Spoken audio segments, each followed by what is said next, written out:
medicine, historically black colleges and universities, and countless youth programs will leave a legacy for generations to come. Ladies and gentlemen, please welcome Mrs. Billie Aaron.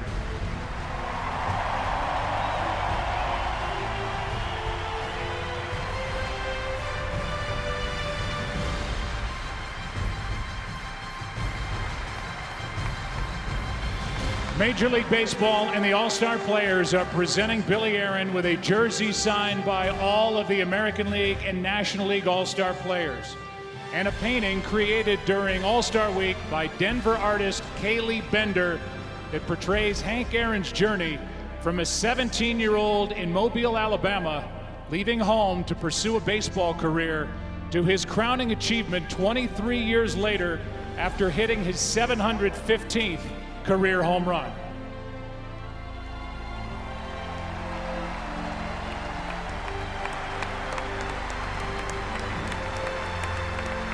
In addition, we direct your attention to right field, where Hank Aaron was a 25-time All-Star Game selection, the most of any player.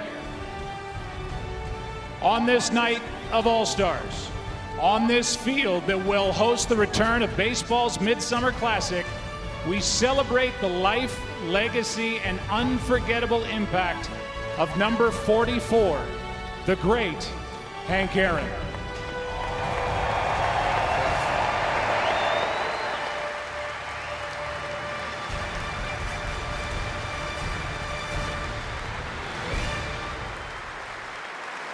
And our thanks to Billie Aaron and all the Aaron family members who are with us here tonight.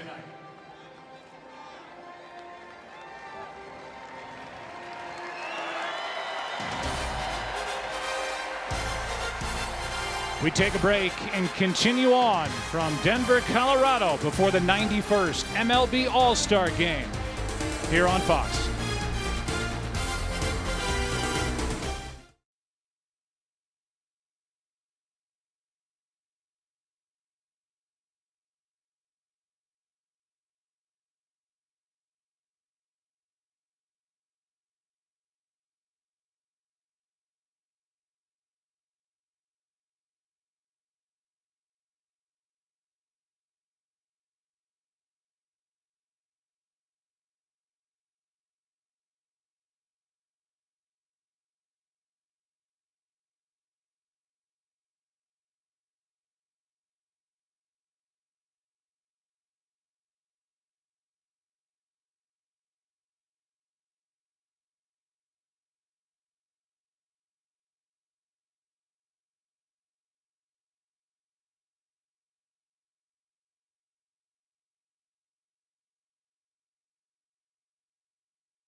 Set for the All Star Game coming up in moments.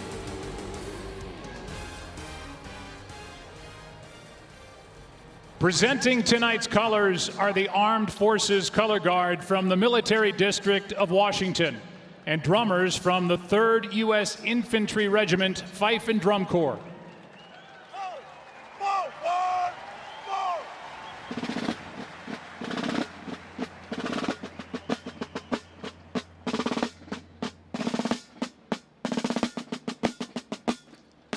And now, to honor America with the singing of our national anthem, please welcome a multi-talented singer and actor, best known for his captivating performance in Hamilton on Broadway, Grammy and Emmy award-winning songwriter and composer, Christopher Jackson. Oh, say, can you see by the dawn's early light what so proudly we hailed at the twilight's last gleaming, whose broad stripes and bright stars through the perilous fight o'er the ramparts we watched were so gallantly streaming, and the rocket's red glare, the bombs bursting in air, gave proof through the night that our flag was still there. Oh, say, does that star-spangled banner yet wave o'er the land of the free and the home of the brave?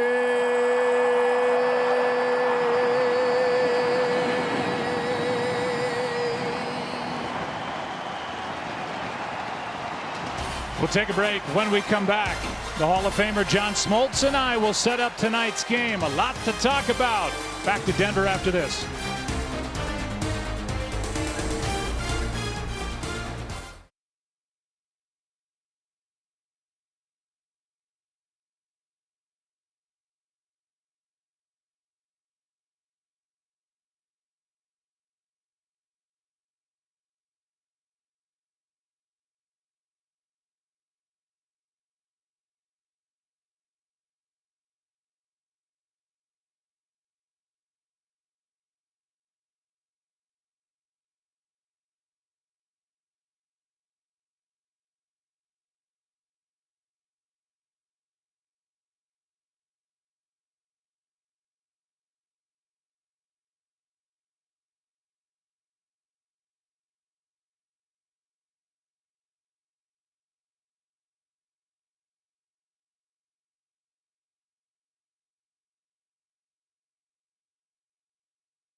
Game is presented by MasterCard as we welcome you back to Denver, Colorado. Beautiful night, middle of the summer, and away we go. The best from the AL against the best from the NL.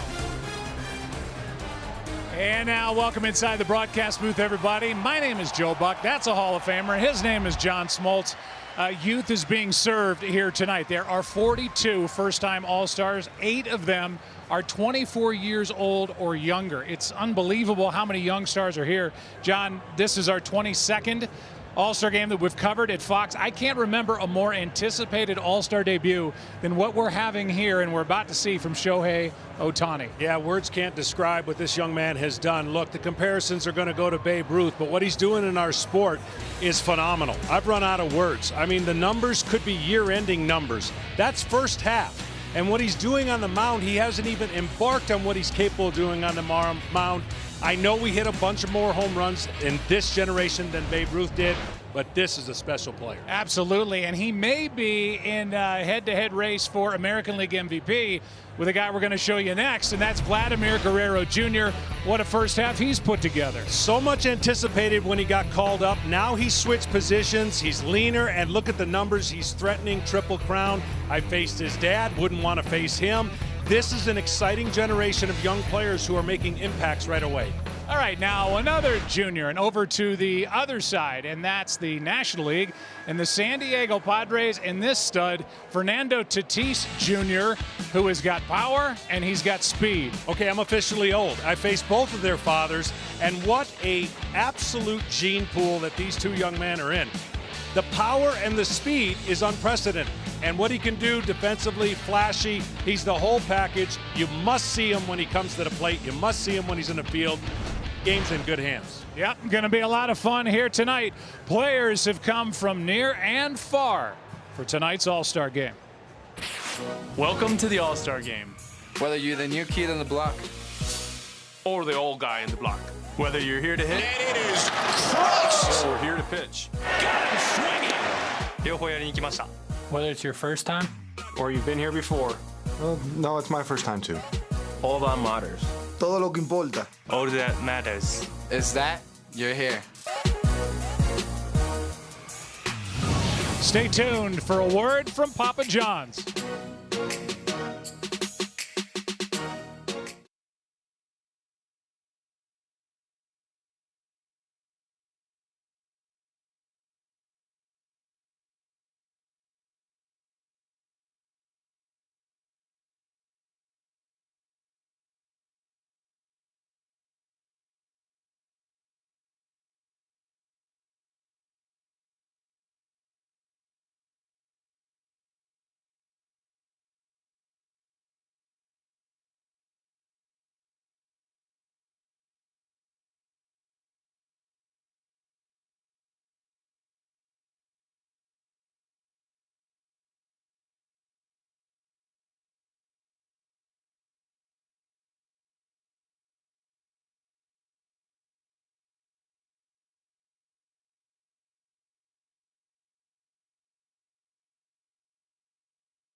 Show me the money. I love this guy. Fernando Tatis Jr. You cannot do it any better than he is doing it right now.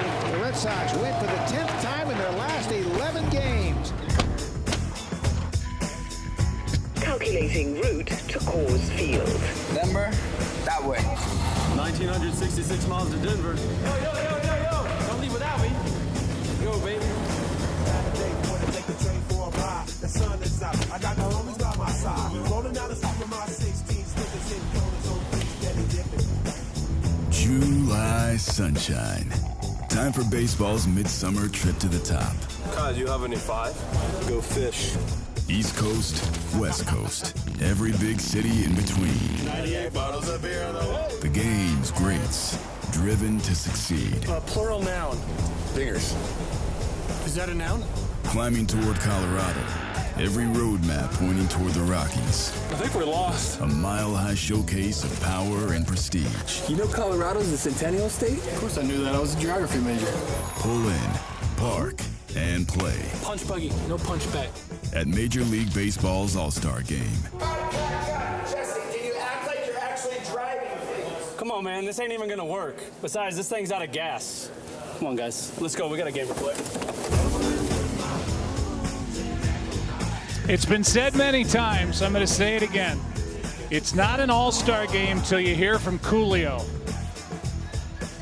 Destination Denver, Colorado. These guys are having a blast in the Papa John's starting lineup for the American League. It looks like this.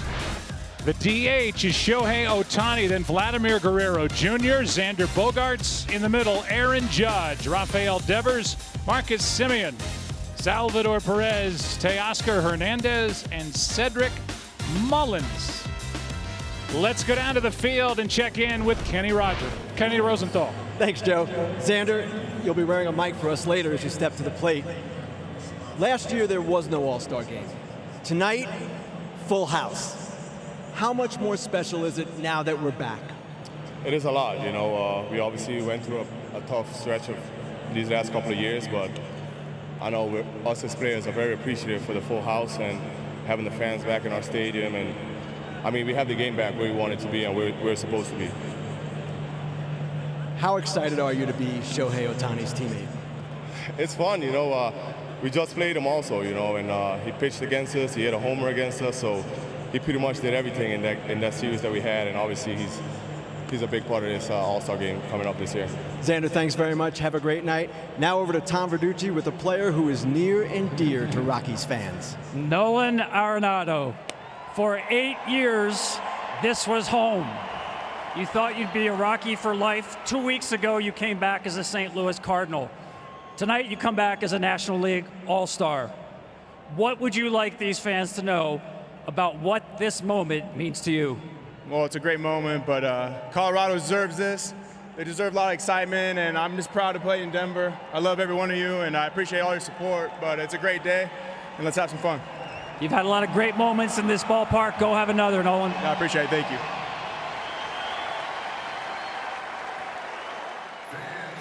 Still absolutely loved, and for good reason, here in Denver. One of the best third basemen to ever play the game, Nolan Arenado. He brings his 8 Gold Gloves with him back to Colorado, and we're set for baseball. Tonight's All-Star Game telecast on Fox is being presented for the first time ever in 4K HDR. And Max Scherzer has been waiting.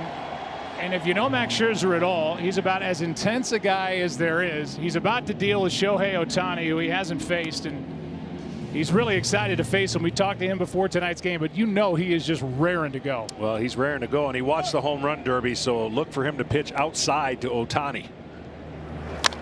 And a little heat at 96. Ohtani fouls it back, and that's strike one, and we're underway. This is so amazing when you think about a leadoff batter going to pitch the bottom half of the inning, and that's exactly what Ohtani's doing. Can't even understand how he's pulling this off. An incredible year. Ohtani just turned 27. He grounds one right side. Nice play to his right, and Frazier gets the out. Took a hit away from Ohtani as that was headed for that little gap and into right field, and Frazier, representing the Pirates, made that play. Well, this is a great play. Ball was hit firm off the bat. You could see they both were trying to get the ball, but Frazier comes up with it. Ohtani can hit, can run, can pitch. And this guy can hit. Vladimir Guerrero Jr. leading the American League in average, second in home runs to Ohtani, and first in RBIs. See the OPS leading baseball, and that's strike one. Well, of course, the Blue Jays don't really have a home. They've gone from their spring training site to Buffalo, and many props to what these players have had to endure. And the year that this young man has is power, average. He's got the whole thing. Scherzer deals, and Guerrero takes inside. 1 ball, 1 strike. Well, if you faced both of the Tatises, or now you're covering a Tatis game and a Vladimir Guerrero Jr. game, Max Scherzer has faced both junior and senior and given up home runs to both father and son. Yeah, he says he remembers them too. Senior can swing at a ball on the other side of the batter's box, and he can hit one off the ground 450 feet. A little bit different for junior. He's more prototypical, controls the strike zone. 2-1 pitch is hit like a rocket, knocks Scherzer down, and the out at first is Frazier makes another play, and that'll bring in Xander Bogaerts, and I'm hesitant to even try this. Xander, can you hear me? Yeah. All right, thank you so much for joining us, for joining Kenny Rosenthal just a moment ago. And what are you looking for as you dig in against Max Scherzer? What's good one, guys? Xander, what are you looking for against Scherzer? Fastball, man. Come on, you know, it's a good pitcher. Let's see what he serves you on pitch number 1. The 28-year-old Xander Bogaerts, his 3rd All-Star game. Here it is. He was right. 96, strike 1. Oh, 96? 96.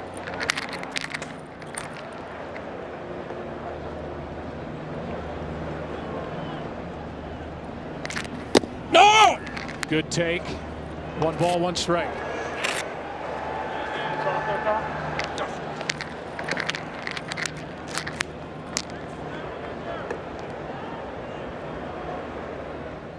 The 1-1 from Scherzer. That is fouled right side and out of play. 1-2. All right, trying to get on base in front of Aaron Judge and extend this first inning. Let's go, Xander. Come on.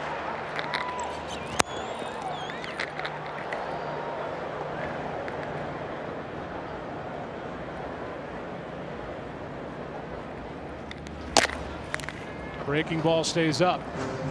One of the things in Colorado for pitchers is the hard thing is get a feel for your breaking ball. It doesn't break as much as it does in other ballparks, but you can get a little more velocity with the fastball. What's coming, Xander? What's coming? Fastball. Oh, he got you. Not the fastball. Oh, that was filthy. Good pitch. Good pitch, says Xander Bogaerts. He's been doing this a long time. Max Scherzer starting an All-Star game for the 4th time in his career. Gets through a scoreless first. Got Guerrero Jr. on the way.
Starting lineup for the National League.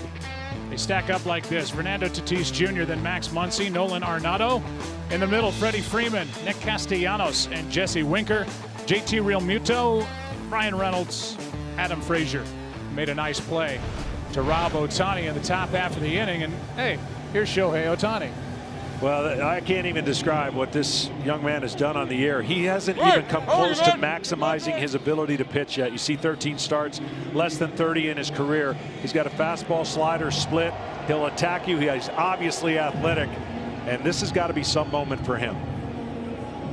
You know, people want to compare what Ohtani is doing to Babe Ruth. Babe Ruth's last 2 years with the Red Sox, he started to cut the starting pitching down. His starts were cut way back, and then he focused on being an outfielder, and then you know what he did with the New York Yankees. What Ohtani has been able to do in this first half, and if it continues into the second half, I mean, it's safe to say that it just hasn't been done. No, it hasn't. And to say, you know, I'll give you a count that maybe even is a stretch, but what he's doing in one sport is equivalent to what Bo Jackson was doing in football and baseball. Power and speed. Ohtani is doing something on the mound that if all he did was pitch on the mound, I've made the claim he'd be one of the best, if not the best pitcher in the American League. So that just tells you what his time split between hitting and pitching has been something we've never seen. 22-year-old Fernando Tatis Jr., all-world talent, takes down and away. If you were watching the home run derby last night, you saw Ohtani at the end of that head-to-head with Juan Soto just gassed. Yeah. And after a long first half, he said yes to the home run derby. He's the starting pitcher. He's leading off as the DH. 1 ball, 1 strike, and that's a nasty breaking ball for strike number 2. He's pitching in altitude here in Denver, which is not easy. And it's just remarkable the smile he has had on his face from the second he got to Denver. Yeah, he's been the whole package, and props to him for coming out and doing everything that he's doing tonight. That's a foul ball. Let's put those numbers back up. You've got Ohtani and what he's done with the bat on the left. 56 extra base hits, 33 home runs he averaged.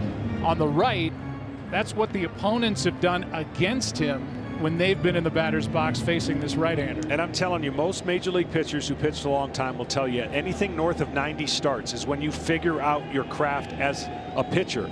He's dividing that time 20% to pitching. Gets it off the end of the bat, flies it into left, and the ballpark will hold it. 1 down. So 4 out of 5 days he's in the, well, he's preparing to hit, and what we saw, the numbers are unbelievable. The 1 out of 6 days he's preparing to pitch, and obviously in tonight's game, even though it's 1 inning, that energy spent in that game that he pitches and hits is unreal, and you could see Tatis just knowing he missed one here at Coors Field. Yeah, and here's the hard thing about doing an All-Star game. We could talk for 3 Yes. innings about Ohtani. You could talk for 3 innings about Tatis Jr. 8th in the National League in average, 1st in home runs, 1st in stolen bases. I mean, he does it all. Here's Max Muncy, who leads the league in on-base percentage and walks. He's hit 19 home runs, and he takes a strike from Ohtani. Ohtani has 4 pitches, but 3 that he really has a feel for. You saw the breaking ball there. He's got a great split finger fastball that the league's only hit 080 against. And then his fastball has gears from 93 to 99 miles an hour. That's outside. You've met them all. Yep. Not just in baseball. You've met him in other sports. You played golf with half the golfing world. Yep. We got a chance to meet Shohei Ohtani before tonight's game. There is an aura with this 27-year-old that I just haven't experienced. And when he came in and he's talking to the media, he's probably tired, doesn't want to talk to us. Smile, laughing. There's been so much talk. Here's Arenado about who's not here and who's opted out. Look at what's going on here in Denver, Colorado, in this matchup right here with Arenado against Shohei Ohtani. These guys are having a blast, and Arenado is having a moment here in Denver. Classy move by Ohtani, giving him his moment. They didn't want him to go, and for good reason. He's been an RBI machine, Nolan Arenado. He's as good at third base as you'll ever see. He's going to want to hit this first pitch too. He'll be really aggressive. It's in the dirt instead, ball one.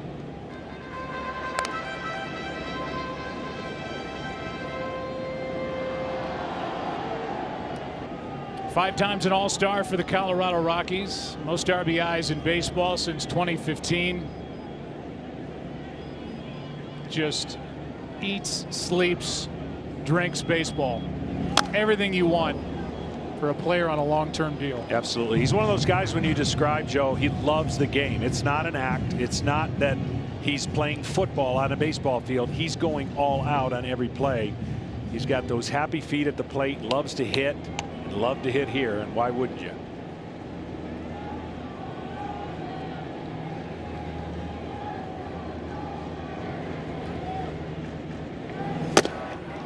Strike two at 97. I'm really impressed. I know it's easy to get amped up, but Ohtani, even after last night, looks totally calm, looks prepared for the moment. It would be so easy to overthrow, so easy to do so much in one inning. That's the hardest part about pitching. When you know you only got one inning, trying to do too much, and so far he's been completely in control.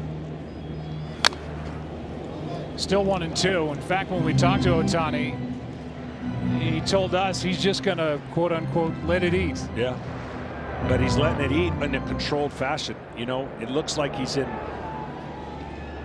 sync with his body on the mound, and he's never pitched here, so he didn't know what to expect and what the ball would do.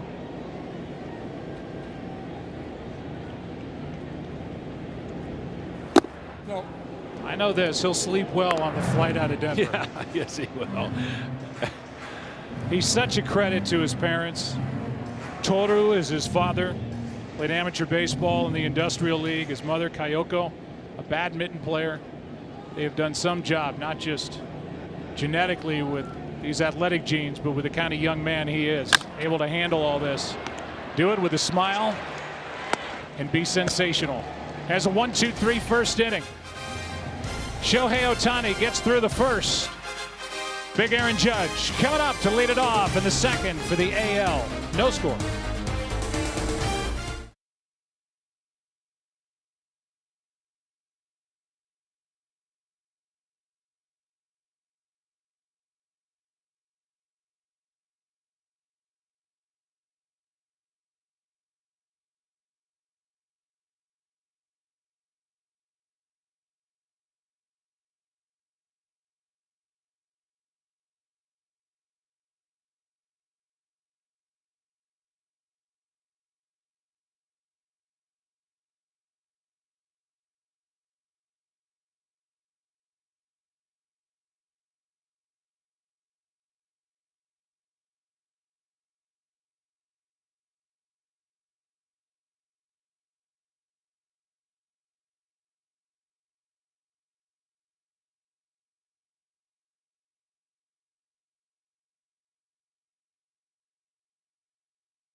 The MLB All Star Game is your chance to win $10,000 of Big Papi's money for free with a Fox Bet Super 6 app. It's easy. Just download the app and pick 6 MLB All Star outcomes for your shot to win. It's free to play. Don't miss out and play now. New pitcher in the ballgame is Corbin Burnes. A perfect first for Max Scherzer with a strikeout. The 8-time All-Star will sit the rest of this one out, and Burnes, representing the Milwaukee Brewers, the first place and rolling Milwaukee Brewers on the mound. Here in the second, no score. Aaron Judge takes low, ball 1, and standing at first base is the reigning National League MVP, Freddie Freeman, who can hear us in the booth. Hi, Freddie. Hey guys, how we doing? We're doing good. You're way off the line over there. Well, yeah. I kind of got to be with him up. If he hits it down the right field line, then we got to give it to him, right? You can just salute it and watch it go into the corner. Yep. 2 balls, no strikes. I'm just glad I'm not playing third base. That right now falls in the lap of Nolan Arenado. Yeah. He's got a vacuum over there, so I think we'll be okay. 2-0. Down and away. Geez. If he gets to first base, he's going to make me look so short. Oh, jeez. How tall are you? I'm about just under 6'5", and I'm about to look really, really small here in a second. Yeah, Judge is 6'7". Yeah, it's. I don't look up very often. He's going to potentially make me do it. How here about we that? go. Gosh darn it. Here comes that moment. Meanwhile, Corbin Burnes, who went 58 strikeouts before he walked any hitters and has 15 on the year, walks Judge to lead off the inning. And you look short, Freddie. I told him I was going to look short if you got to first base, and here we are. A couple of guys with perfect teeth, though. I know that. Yeah, we do. You may want to warn them that you're mic'd. No, they want me to warn you that I'm two-way mic, so whatever you say. Oh, that'll be the last we hear from Aaron. Yeah, he's not going to say a word.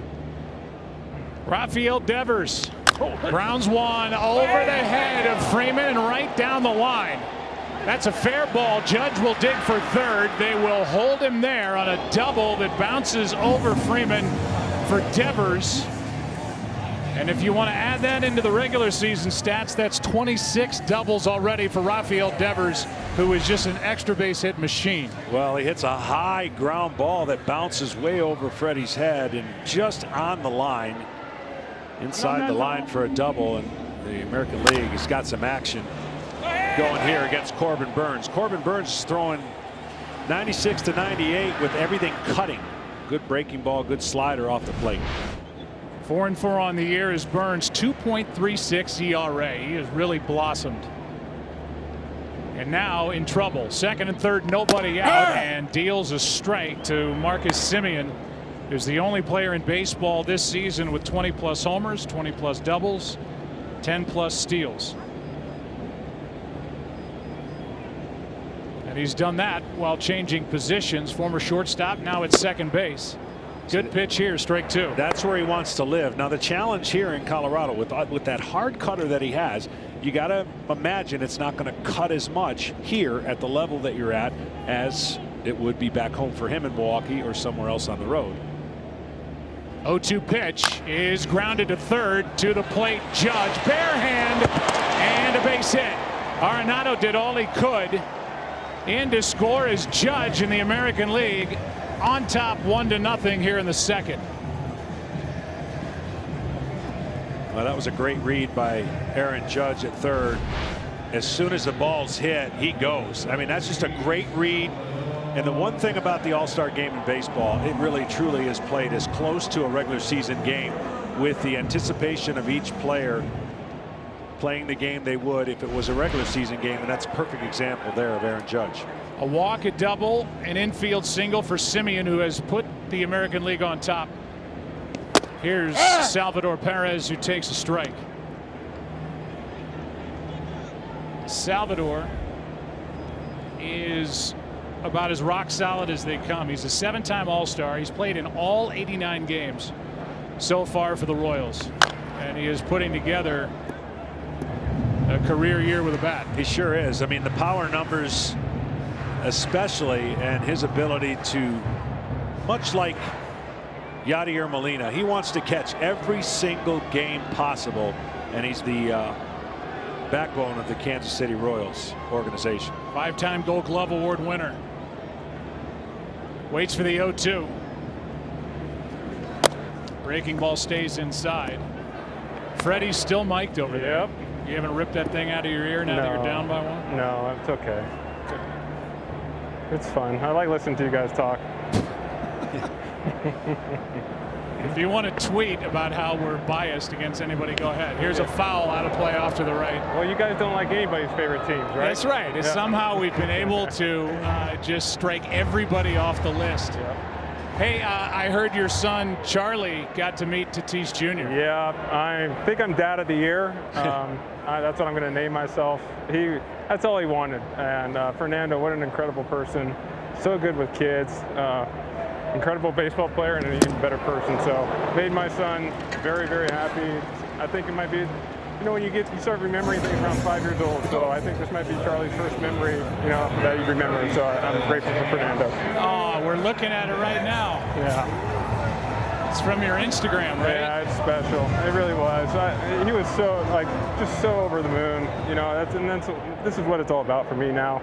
I've been blessed to be here a few times, and now I get to bring my son who's going to remember this kind of stuff. So it's just, that's what it's all about. Big swing by Teoscar Hernandez. I tell you what, when this guy connects, the ball flies. Yeah, he did that against us a couple times earlier. This Toronto Blue Jays offense is definitely potent. Next pitch. Burns trying to limit the damage. Got the big strikeout of Perez, and now a 1-ball, 1-strike count on Hernandez. These kind of moments when you're pitching in an all-star game, certainly want to do your best, but you have to try to stay away from the big inning and not throw everything super hard. No. Real Muto trying to frame it outside, 2-1. Kind of a late bloomer is Teoscar, 28 years old, first-time All-Star, traded by Houston to the Blue Jays at the deadline in 2017, the year Houston won it all. 2-1 pitch. Oh, fooled him. 2-2. Is that a cutter? That's the cutter. Cutter is at 94 to 95, and then he breaks his breaking ball off the cutter. I don't think he throws anything straight, and when he's going good, he just paints the outside part of the plate. Right-handers have a hard time when Corbin Burns, Woodruff, Milwaukee Brewers, front three starters, pretty good this year. Off the end of the bat. Hey, Freddie, you're leading off. Yeah. In the bottom of the inning, do you know who you're going to be facing? I do not. Is Shohei coming back out? No. Well, can you guys let me know? I'll tell you right now. Yeah. Looks like Kyle Gibson. Oh, okay, Texas Rangers. Yes. It's so hard in these games because you don't face these guys very often, so I don't even know really what he throws. So just see it and hit it. Yeah, we'll find out together. 2-2 pitch. Oh, double play. Might be. Double play. Tatis. Frazier. Got them both. All right, guys. Nice job by Corbin Burns to limit the damage. Only one on the board for the American League. Our friend Freddie leading it off. All right, guys. How do I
Play Ball is baseball and softball's initiative to highlight the fun and accessible ways to play the game for all. Find a league near you. Go to playball.org and follow @playball on Twitter, Facebook, and Instagram. Our sincerest apologies to Freddie Freeman. We saw Gibson getting loose, but it's Lance Lynn. And Freeman, by the way, who doesn't know Gibson at all, has seen Lance Lynn 9 times, 1 for 9. So, hey, honest mistake. And he's up on the count here, 2-0. Yeah, he got refreshed when he went back to the dugout. Well, Lance Lynn throws his fastball, sinker, cutter over 90% of the time. No one comes close to that usage.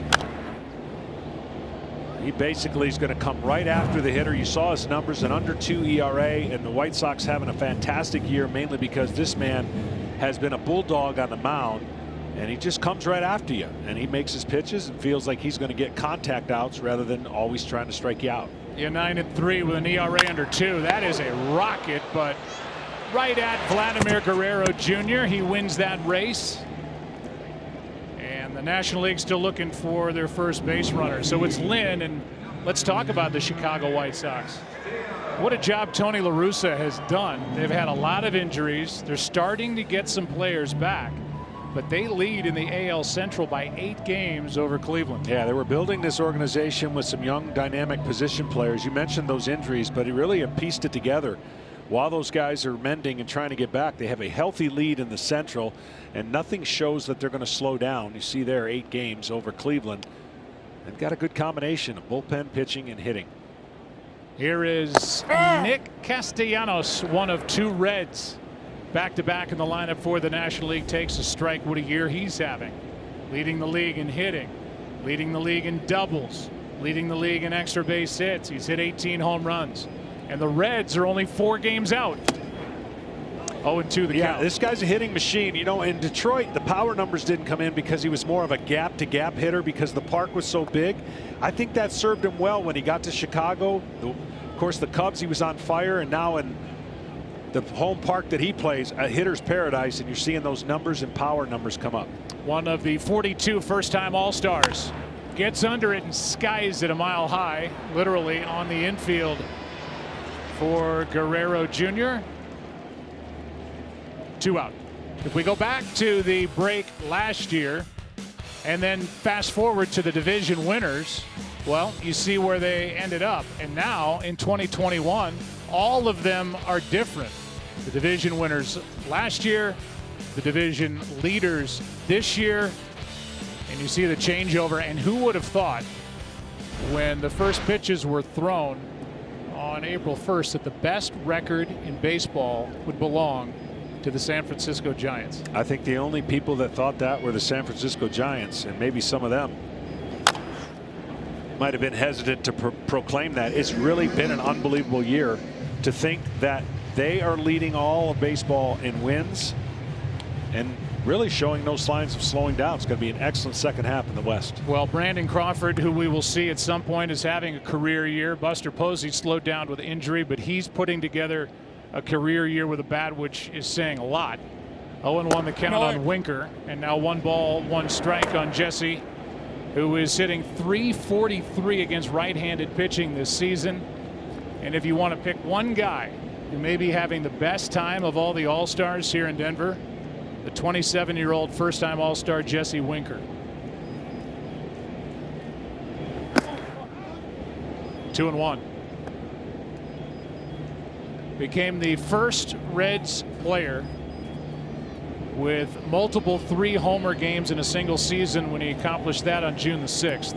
He settled into left field, and he's become quite a player for David Bell.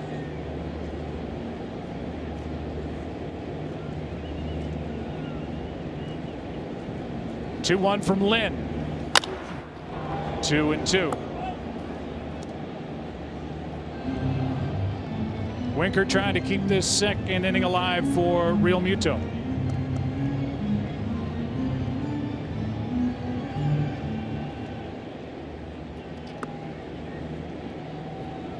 An RBI infield hit by Simeon in the top of this inning. AL on top. 2-2.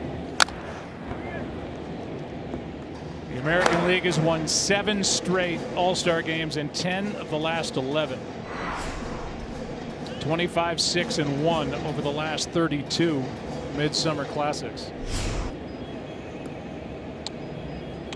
Kevin Cash trying to keep that streak alive for the AL. 2-2. Oh, full count. And on the other side, Dave Roberts said it's about time we get a win. Punch the ticket and get it right. Third time's a charm, maybe, for Dodger skipper. Here's a 3-2, and that's down for a 2-out walk.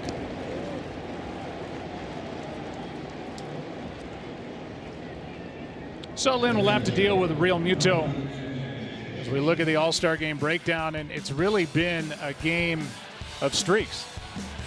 First one was in 1933, the American League. Then the National League had their run. Now the American League is having their fun. The 7 straight wins. That's how they've done it. 2 in extra innings, 2 one-run wins, and a shutout in 2013.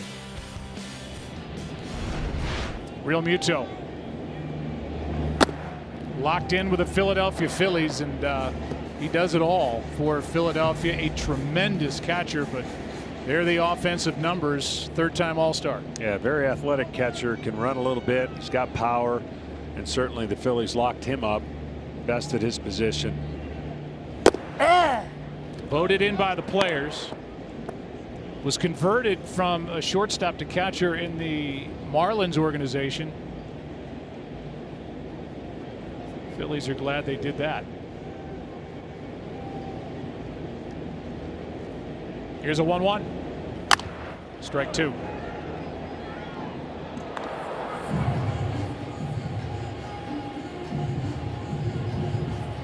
Two things you want to be when you're playing in this field. You want to be a hitter and an outfielder.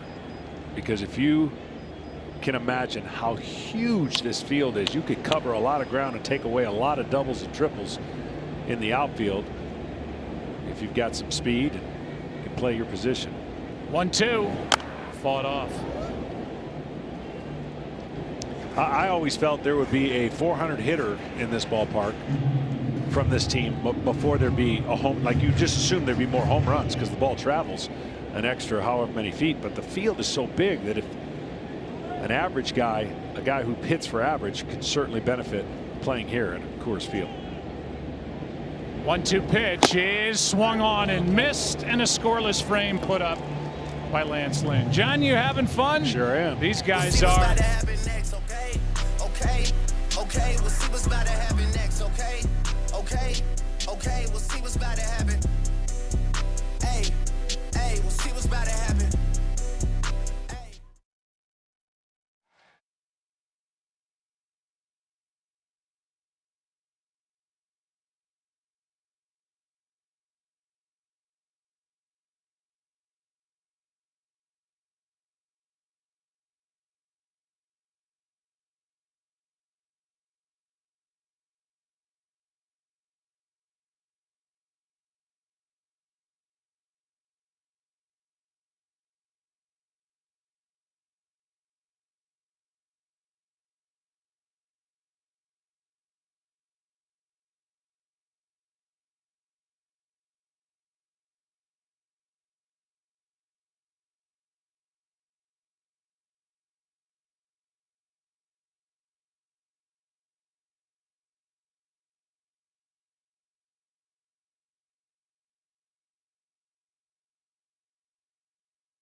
Corbin Burns, good work to get around that leadoff walk.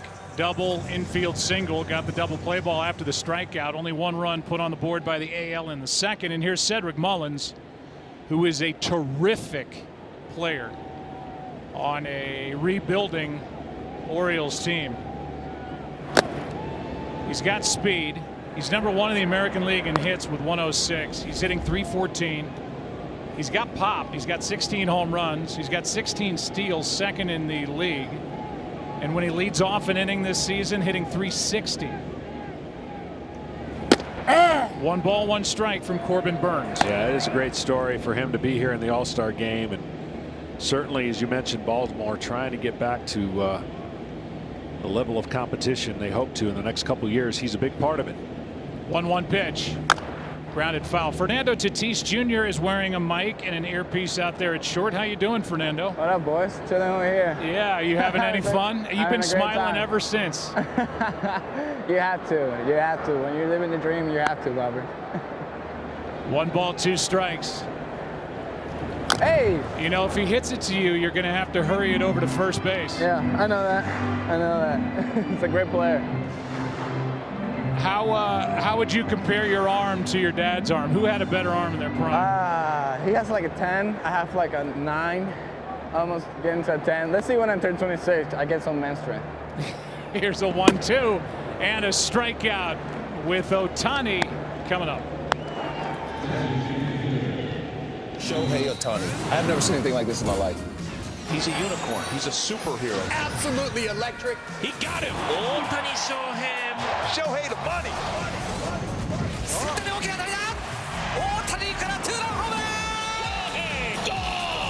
Showtime. 1 out, nobody on. Ohtani's second at bat, robbed of a hit on a good play by Adam Frazier back in the first inning. As Burns brings it, and he grounds to the right side. Freeman flips for the out. Fernando, I don't want the at bat to go by and that out and have me not ask you about Ohtani. It's just got to amaze you what he's doing at this level. He has to amaze everybody, man. If people ever wonder if they want to see the legend of Babe Ruth, I mean, this guy is getting started on the same way, on the same path. So hopefully he can be healthy and he can keep it going. It's going to be great for the game. I mean, you've got what, 28? He's got 33. Yeah, no, come on. He has 26, I'm 22. No, I'm talking about home runs, my man. Here's a swing and a miss. Yeah, so he's doing 33 home runs first half as a pitcher. Wow. Amazing. Just wow. Just wow. Vladimir Guerrero Jr., how good of friends are you two? That's my boy since childhood, man. We come up together. We're kind of living almost the same life. You know, we grew up as a son of major leaguers, and it's had been almost a safe ride for both of us. Yeah, it's crazy. I mean, you guys are both 22. You both hit 28 home runs, and we understand that Vlad Jr.'s grandmother's food is what's keeping everybody healthy and strong in the big leagues. Healthy and happy. Yeah! Goodbye! Wow! Guerrero Jr. has doubled the lead. You guys want to see it? Say something to him on his way around. Quédate parado un rato más. Wow. That is the 200th home run in All-Star Game history, and you could have chopped that up into 2. That was a bomb.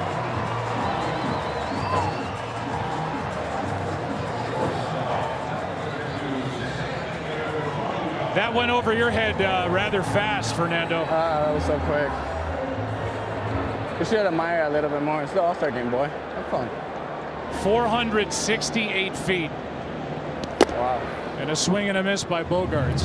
Yeah, the slider cutter there stayed over the plate, and that is a recipe for disaster for pitchers. And Guerrero Jr. has been doing that all first half, so not a surprise. Wow. Here's the 0-1. There's one into left. The base hit. That pitch was up. And Bogaerts is on. Let's go back to the home run by Vladimir Guerrero Jr. You see where they wanted the pitch, and that ball did not turn the corner, and both of them knew it. The catcher, the hitter, and the pitcher, unfortunately.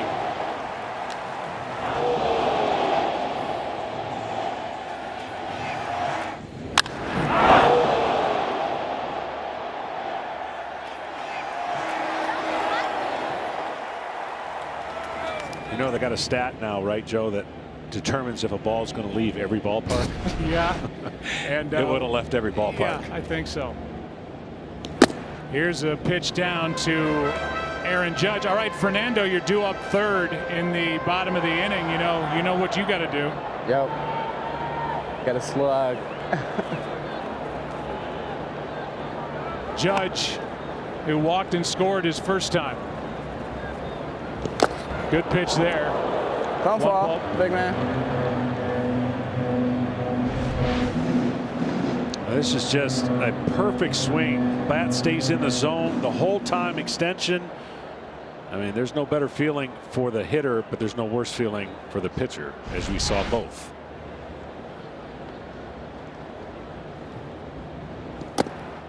That is down, 2 balls and a strike. Well, Aaron Judge, obviously, I haven't seen guys at his height have the kind of success that he's having. And the New York Yankees are hoping he can stay healthy and start putting up those numbers near the 50 mark in homers. 29 years old, third time as an All-Star, and he hits it off the end of the bat foul. 2-2. So Rookie of the Year in 2017. Set the rookie home run record with 52. That was broken 2 years later by Pete Alonso, who went off in last night's home run derby. Did he? Man, he still might be bopping and weaving and hopping around. 2-2 to Judge. There you go. Even with me talking in your ear. All right. Dazzle us in the bottom of this third inning, Tatis. Bro, that bounced like halfway and went like, oh, that's why I caught it. But now it went too hard. Vladimir Guerrero Jr. with a rocket 2-0 AL.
Tonight's telecast is presented by MasterCard and sponsored by Ford, built Ford proud, and by Verizon 5G, built right.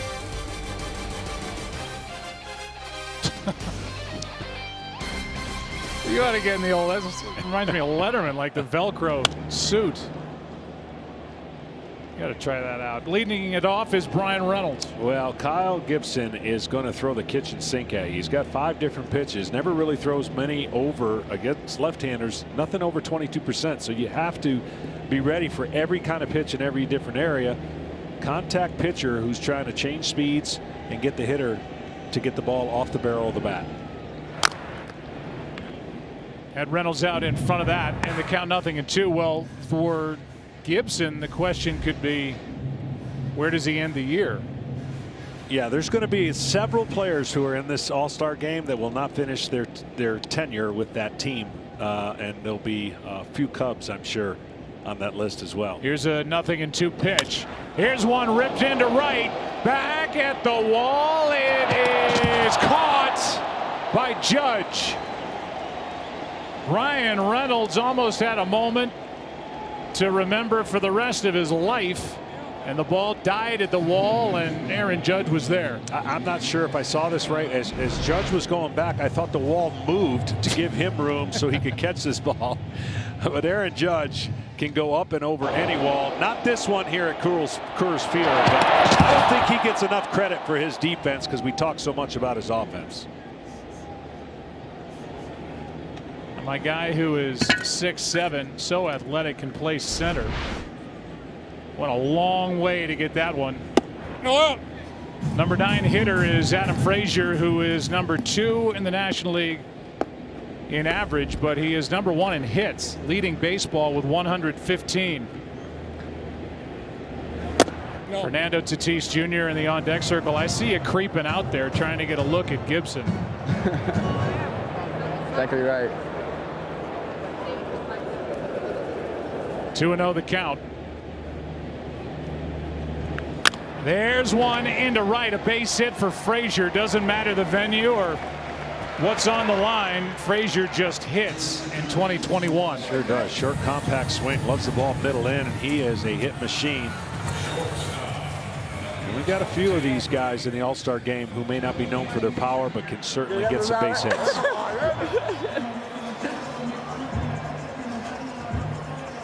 Tatis Jr. digs in. What are you looking for from Gibson? Fastball. What else going to look in the All-Star game? Yeah, fastball.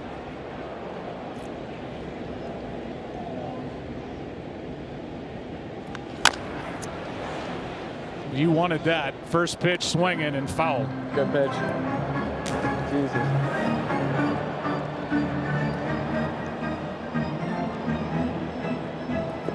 Big hole on the right side of the infield, Fernando, but are you looking at that at all, or you just want to launch? I can hit it opposite field home run. Okay, yeah, good thought.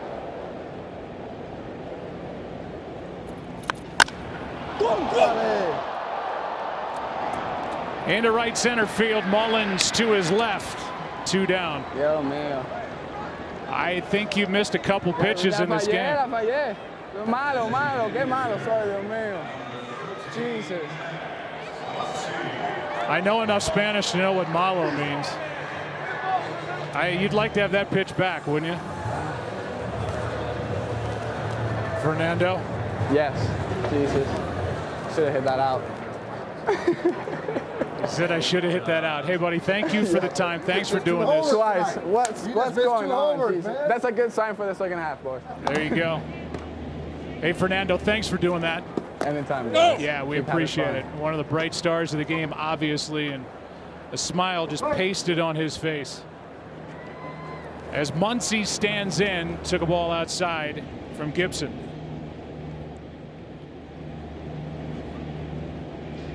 Kyle brings it.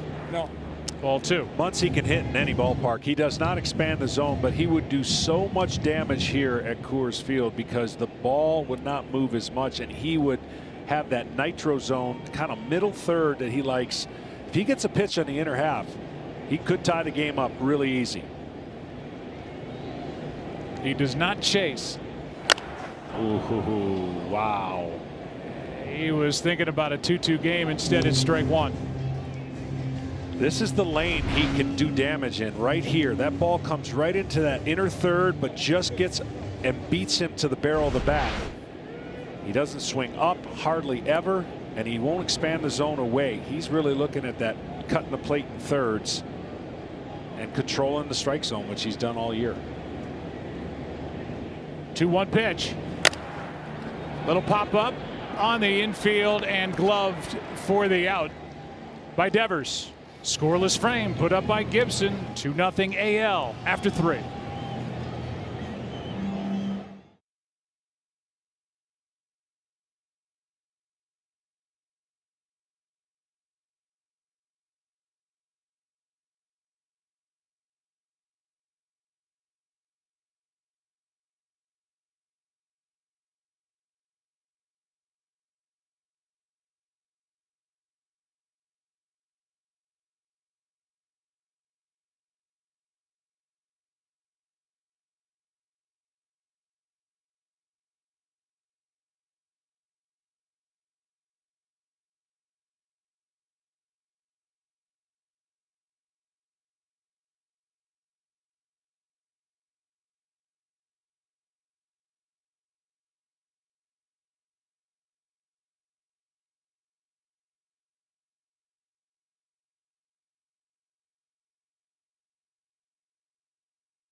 The swag chain. Maybe you've heard of it. Even Cuevo has one. So now guys are trying to one-up us. Swag glasses. All Star Game swag chain. Swag bow tie. It's getting a little bit out of control. Joe and John, got one for you. We'll take it. It'd be hard to get through airport security with that, but we'll try. We'll be seeing Fernando Tatis Jr.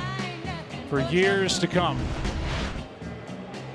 in the All-Star game. And now, hometown All-Star, German Marquez is into the ball game with a new shortstop behind him. Tatis Jr. is out, and Brandon Crawford takes over. And what a year he's put together for San Francisco. He sure has. Young man on the mound, though, has had a great year pitching here at home. Ground ball up the middle and fresh into the game. Crawford guides it across. 1 pitch, 1 out. Marquez has 3 complete games, and I don't know how you feel. You've talked about it a little bit, but if you were a starter in this stadium, it can get into pitchers' heads, and for a guy like Herman, he has not let the altitude and pitching in it bother him at all. No, absolutely. He's got dynamic stuff. You got to be a little bit wild in this park and keep the hitters a little bit on edge. But he's got the makeup of pitches, slider, curveball, changeup, and fastball. If you're a command control pitcher in this park, you're really going to struggle if you don't get your ball to move and sink. Simeon takes his strike. 1 ball, 1 strike. Marcus with an infield base hit. His first time up. Corbin Burns goes 2, allows 2 runs, 4 hits, 2 strikeouts, 1 walk, and a home run. Good pitch there. Strike 2. Simeon was 3rd in the American League MVP voting in 2019. First time All-Star takes low 2-2. Yeah, the biggest problem that obviously he's mastered and learned is you overwork and you over amp up as a pitcher to try and make it break more, throw it harder. Your oxygen's different. And where you really get is that you get the carryover effect as a visitor. When you come here, it carries over into your next start somewhere else. That's where it catches up with you. But when you're here at home, you get used to the elements. Ball 3, 3-2.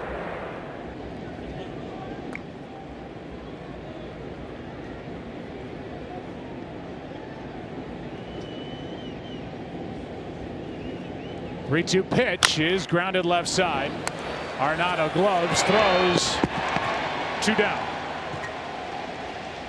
Tonight's Fox telecast in 4K HDR features more than 50 cameras, 2 of which are point-to-point wired flying cameras above the field.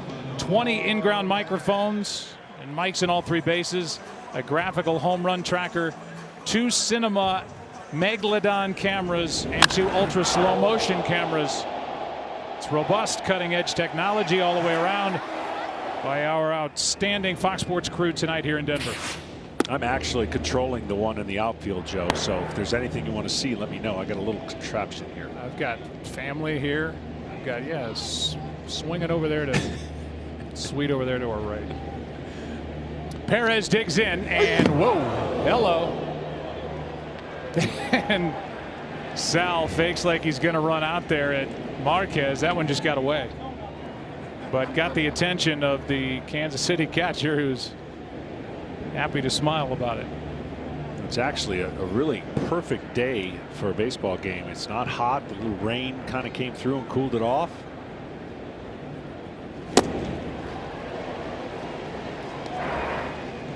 Salvador out in front of that. 2-1.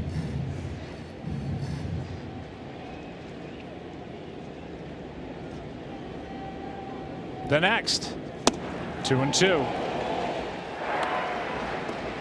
Perez is on a short list, one of 3 catchers in American League history with 20+ home runs, 15+ doubles at the All-Star break with Pudge, Mickey Tettleton, and Marquez says, I got you. Ran one up and in. Salutes his hometown fans. 2-0 AL.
Geico is donating tickets to honor military members and their families at Major League stadiums around the country through the Geico Seats for Service program. Today we welcome Specialist Anchor Jennison and Sergeant Tyrell Traynor from Fort Carson, Colorado. Nathan Eovaldi takes over. And quickly has a count 0-2 on Nolan Arenado. This is a strong man, can throw 100. He's added some pitches to his repertoire, and other than the Giants, the next best story is the Boston Red Sox as they are leading their division. In the dirt, 1 ball, 2 strikes. Eovaldi, who went through Tommy John surgery early in his life in high school, and he's bounced around with a few organizations. But he has really blossomed here later in his career. Sure has. He's learned that split finger fastball, which has really taken him to the next level. 1-2 pitch. Arenado lays off. 2-0 AL on top. 3, 4, 5 hitters here in the 4th inning for the National League.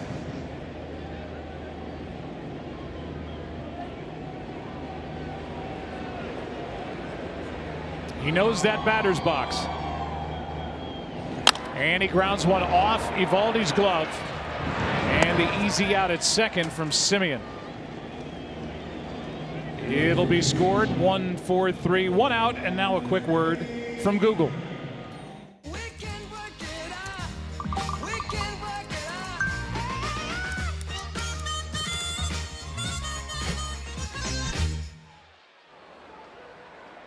Here's Freddie Freeman. 3rd straight All-Star game start for Freddie. 5th All-Star game overall. Eovaldi brings it. Oh, tied him up. He went around. That's strike 1. There's going to be more pressure on Ozzie Albies, who we'll see later in this ball game, on Freddie Freeman with the loss of Ronald Acuna Jr., who tore his ACL at the end of last week.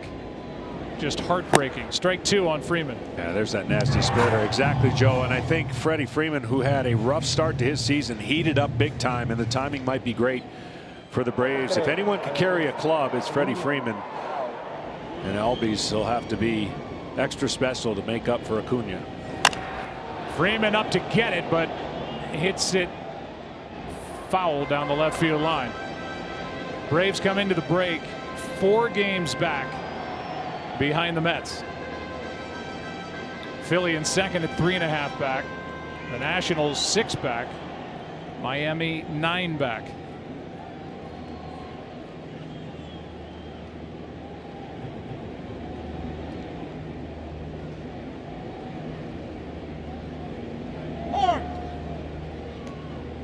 This should probably be a split finger here against Freddie.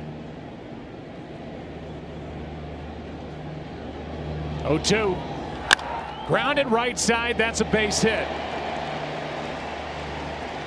Looked like that might have been the splitter, and Freeman is on. 2nd National League hit of the ball game. 1 on, 1 out. August 12th. We can't wait for it. The Yankees and the White Sox travel to Iowa, and the site of the most beloved baseball movie of all time, to play a historic regular season matchup on the real Field of Dreams. You don't want to miss it. The MLB Field of Dreams game, presented by Geico, August 12th on Fox and the Fox Sports app.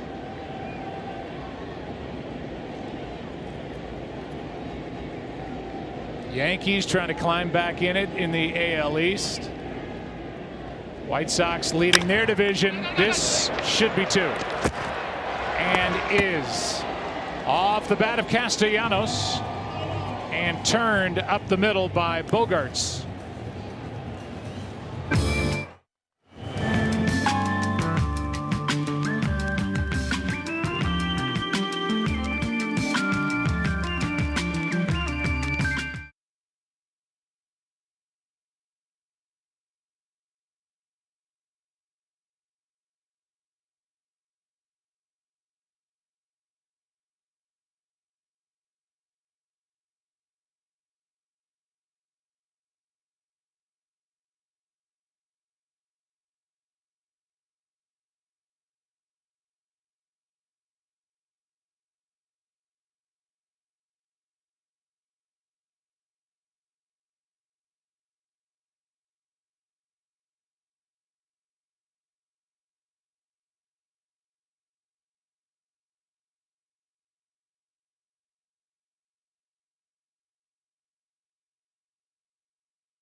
Inning here in Denver. Speaking of the impact of reuniting, we hear that Dave Roberts has been part of an incredible MasterCard program that invites fans to come together in a 60 million person stand-up in support of Stand Up to Cancer. Already with the help of cardholders who ordered online or tapped in store for a meal, MasterCard is donating $5 million to Stand Up to Cancer.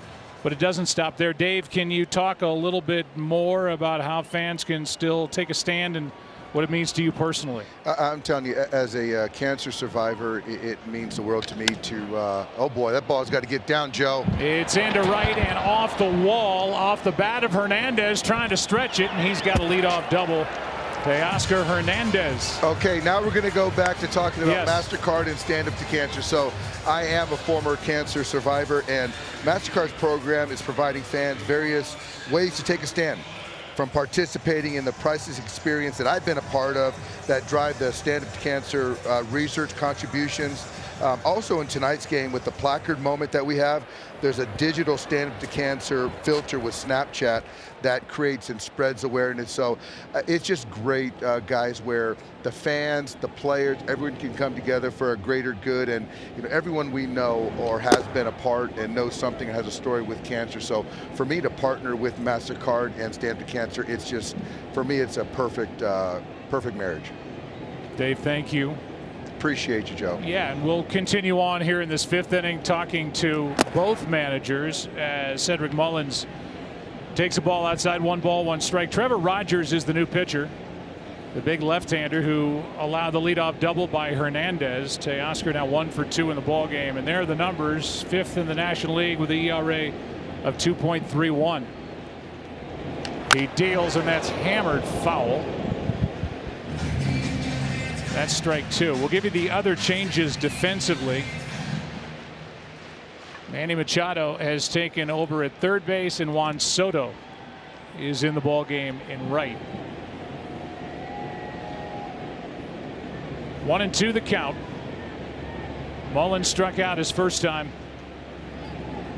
and reaches out, advances the runner. Crawford bobbles it. On at first is Mullins, and it's 1st and 3rd. With nobody out. We'll see how they rule that.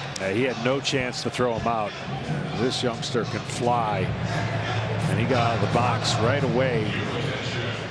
And even Crawford's arm, I don't think if he comes up clean right here, you see this ball is hit, and then he's gone. And that was going to take just a bang throw, and I still don't think he would have got him.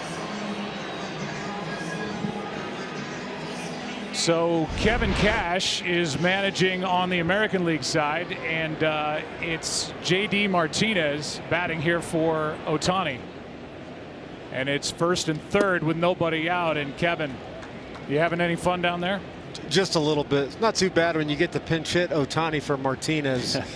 But what a special moment. It was pretty impressive with what Doc said and MasterCard and everything. But this is just unbelievable.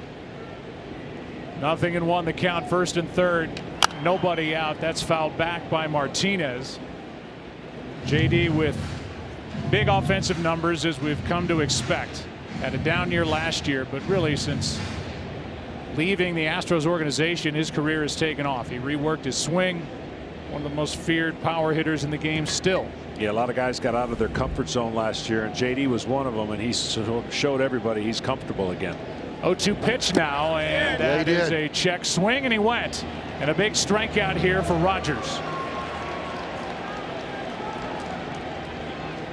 Well, hey guys, for Dave Roberts and for Kevin Cash, you two met in last year's World Series at the end of that 60-game sprint. I know there's a lot of respect between the two of you, and that was some World Series you guys provided all of us. No, it was great, and over the last couple years, Kevin and I had gotten pretty close, and obviously there's a respect on my end for him and how he manages the game and players and what the industry thinks of him. So for me, just to kind of see him, and anytime a Rays game is on, I'm always trying to tune in, and I'm fortunate because we're on the West Coast and I can sort of watch him before our game and just kind of learn what he's doing and watch what he's doing, because I'm always trying to grow and have just so much respect for Kevin, what he's done with the Rays organization. Well, I appreciate that. And certainly likewise, I think the exact same thing about Doc and you know, he's a veteran of this game now. He gets to the World Series so often. My gosh, this is getting old to him. Not to me, but you know, I wish we had this headset going on in the postseason last year. Yeah. I might have been able to benefit from it. First and third, 1 out, 0-2 the count. And a chopper off the bat of Vladimir Guerrero. A run will come to the plate. It's 3-0 American League on an RBI groundout by Vladimir Guerrero Jr. Who says small ball is dead in baseball? Come on. Hey, I hear you, man. Sometimes it's about getting that ball moving it forward and driving in a run right there. So this is a guy, the same guy that hit the ball 500 feet. Yeah. Is hitting a 22 hopper, driving a run. I love it. So the lead is extended to 3-0. Down to second is Mullins, and he's there with 2 down for Xander Bogaerts. Well, Doc, before we left your little makeshift office, you said, I'm tired of the National League losing this thing. It's been 7 straight for the American League, and here you are down 3-0. I hear you. Those guys have jumped on us again. So, you know, it's not how you start, it's how you finish. So we've got Machado in there, we got Soto in there. So we're going to finish strong. We need to put up a crooked number. Runner at second, 2 out. That's down and in, 1 ball, 1 strike. How much fun is it, Kevin, to put pen to paper and put a lineup like this together? You could have pulled it right out of a hat. I mean, it doesn't matter who hits where. You look at these slash lines on all these guys. It's just remarkable the types of, you know, halves they're having. I mean, these are career seasons, and they're putting it together in 1 half. How about that? Going the other way, base hit by Bogaerts. Digging around third and scoring is Mullins.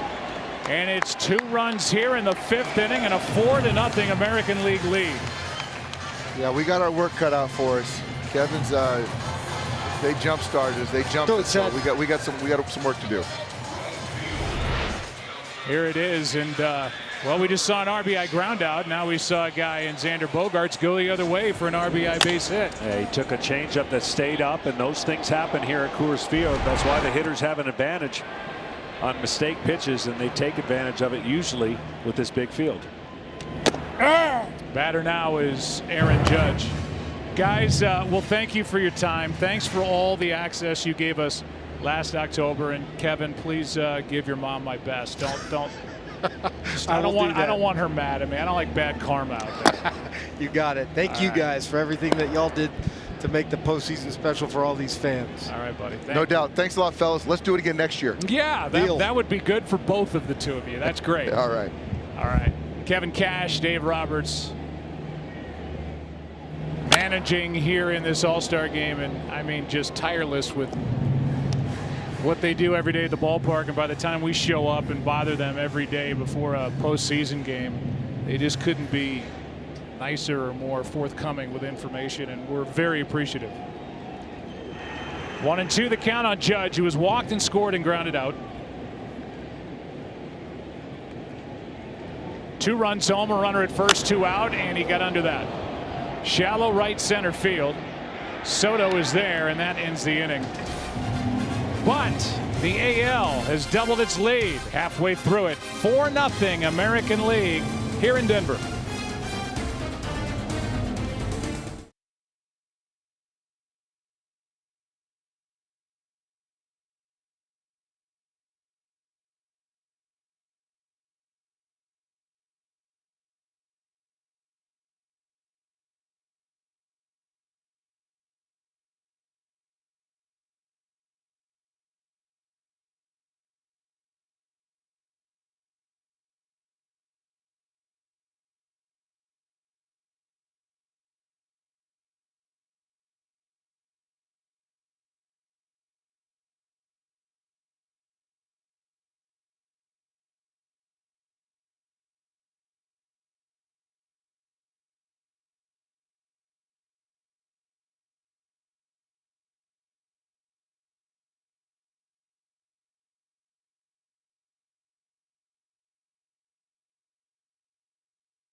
We roll on from Denver, Colorado.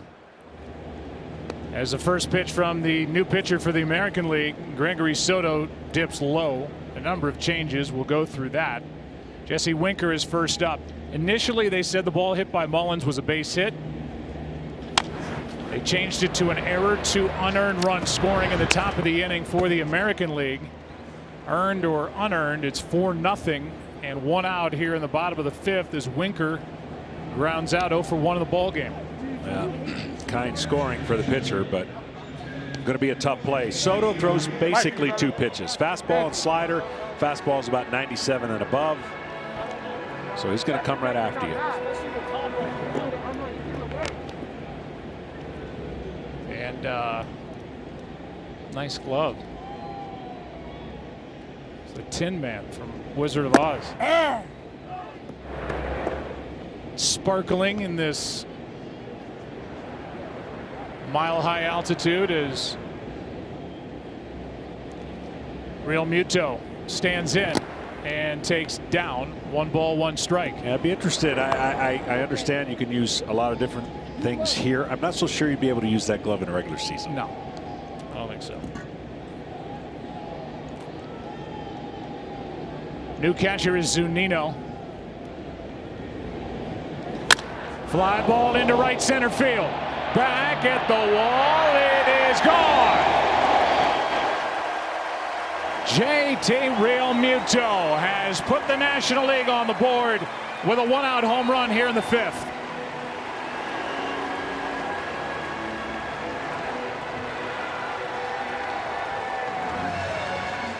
That's the one thing in this ballpark hitters can take advantage of, the velocity. If you don't try to do too much and try to pull everything, you can use this big spacious ballpark to your advantage. And he goes with this fastball away, and tremendous carry this ball has to right center, and a much taller fence, of course. And JT can hit to all parts of the ballpark. Here's a chopper up the middle. And a clean play made as Reynolds grounds out. Simeon made that.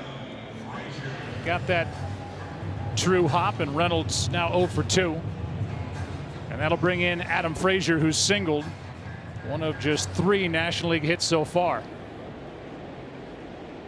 Here are the changes as the American League took the field. Now Gallo is in right. Olson is at first. Bo Bichette at short. You know about Soto. I told you about Zunino doing the catching.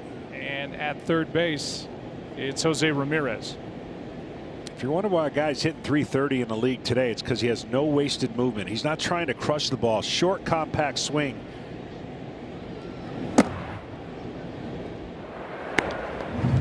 2-0 the count.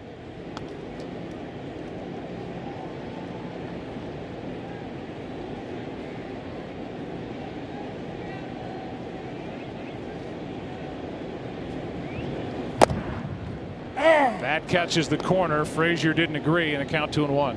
Maybe. Yeah. A little outside, but 99 nonetheless. Soto dealing, and it's in the dirt. 3-1. Missed a golden opportunity to put pressure on the outside part of the plate. After you get a call like that, you change all your game plan and you go right back out there. Adam Frazier dominated at Mississippi State. Hit .348 as a Bulldog, and happy as his alma mater. They're NCAA champs. 3-1, and that gets past Soto. Gloved and now out at first to end the inning. NL on the board. JT Real Muto goes the opposite way. It's 4-1 after 5. Fernando Tatis Jr. loving it. So does JT.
as we once again join our partner, Stand Up to Cancer, in reaffirming a commitment to the fight against cancer. For more than 10 years, Major League Baseball, its fans, players and coaches have come together to support our friends and family and to stand united and steadfast in our determination to defeat this disease. Please join Major League Baseball, MasterCard, Fox, and the entire baseball family as we stand together in the fight against cancer. Visit standuptocancer.org to find out how you can help today.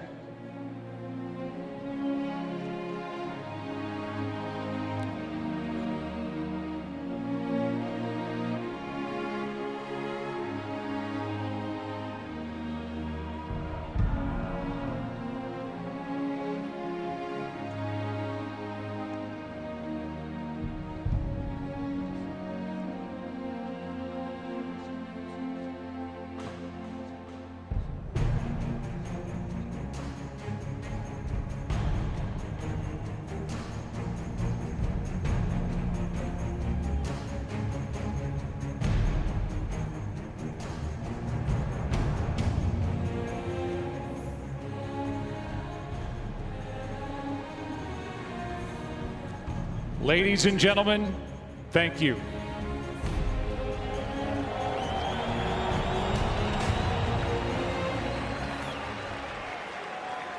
Since 2010, MasterCard has donated over $55 million to Stand Up to Cancer. And now, thanks to cardholders like you, MasterCard is donating another $5 million to help fund groundbreaking cancer research.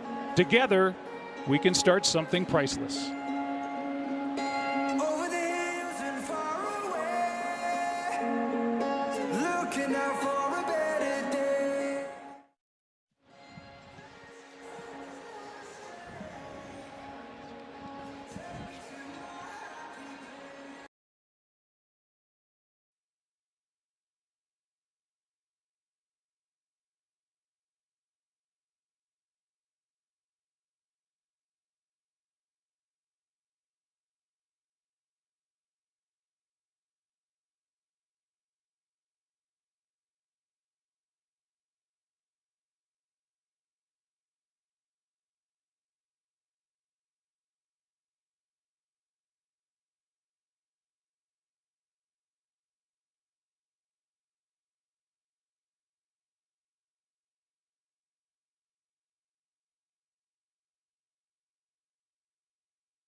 So young, you make me feel there are songs to be sung, bells to be rung, wonderful fling to be flung.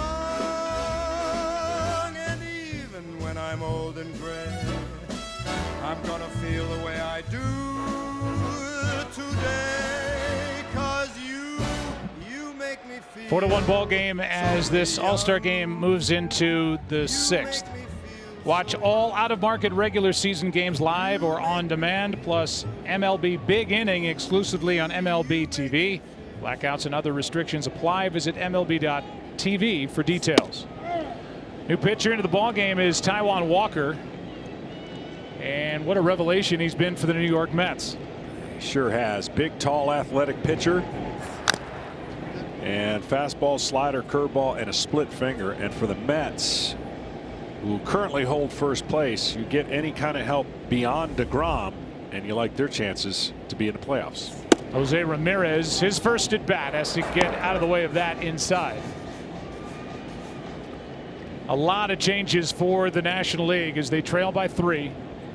Playing behind Walker, and that's down and in. Here are the changes. Chris Taylor in center. Chris Bryant in left. Ozzie Albies at second. You know about Walker. Cronenworth at first, and Narvaez doing the catching. And this is fouled right side.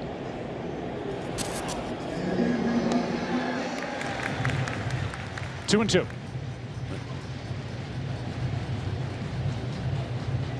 Next half inning, we're going to get the opportunity to talk to Shohei Ohtani through his interpreter. 3-2 pitch. That's foul. Board has 3 and 2. Our Fox Box has 2 and 2. We'll go with the board. 3 balls, 2 strikes. That is down and in, and evidently we were right and the board was wrong. Now it's 3 and 2.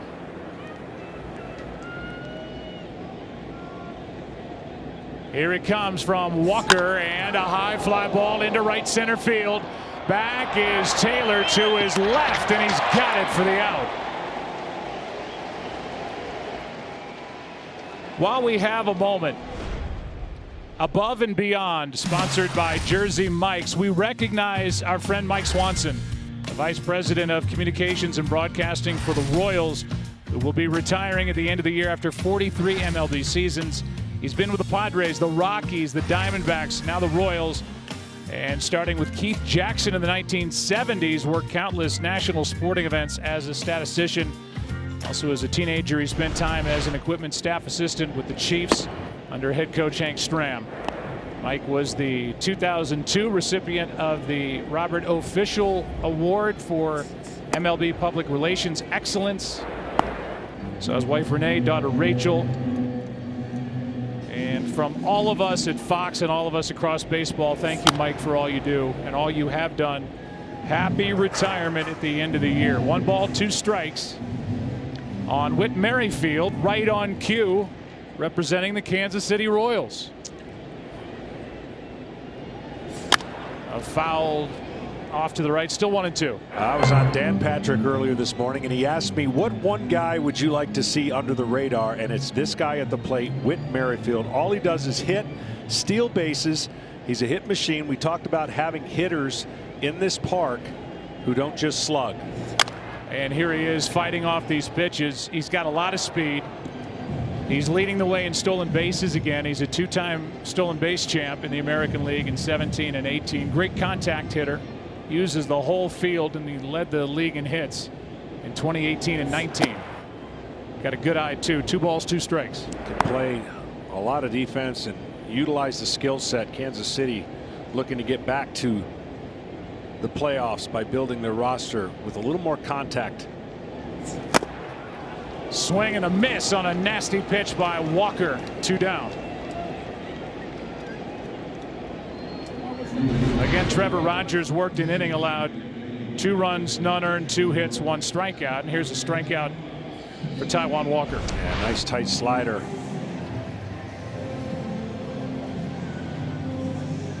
That'll bring in Zunino. Now this would be the opposite of Whit Merrifield. It's all or nothing. Yep. You see the power numbers for Zunino and the Rays, but the average below 200. He's looking to leave. He flies one into right, and he has just left. 5-1 as Zunino goes deep over the wall in right, and the AL back on top by 4. He's saying you can hit under 200 if you hit those kind of power numbers and homers that he's hit already this year. Got it out of here easily the opposite way, and it's 5-1 here in the 6th inning.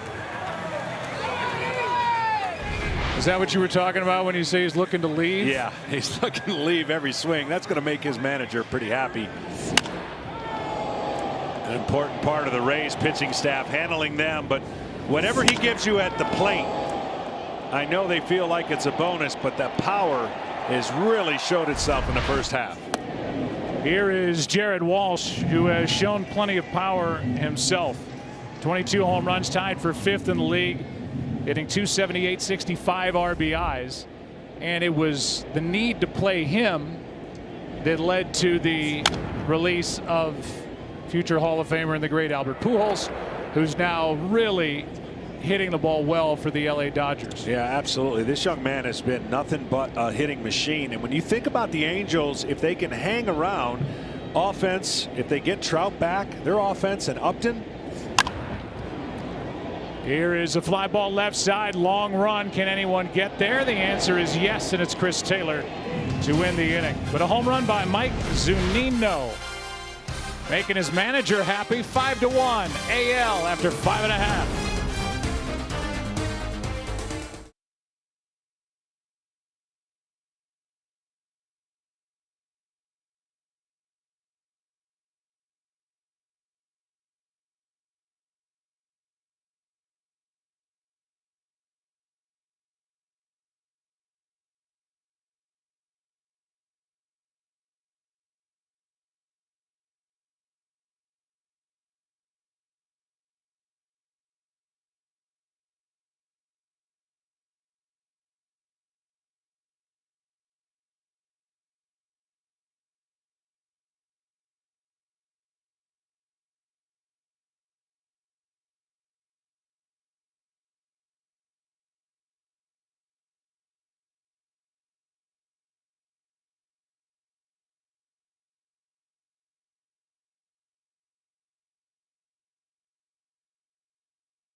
Is presented by MasterCard and sponsored by Chevrolet. Find new roads, and by Intuit QuickBooks, helping small businesses be more successful.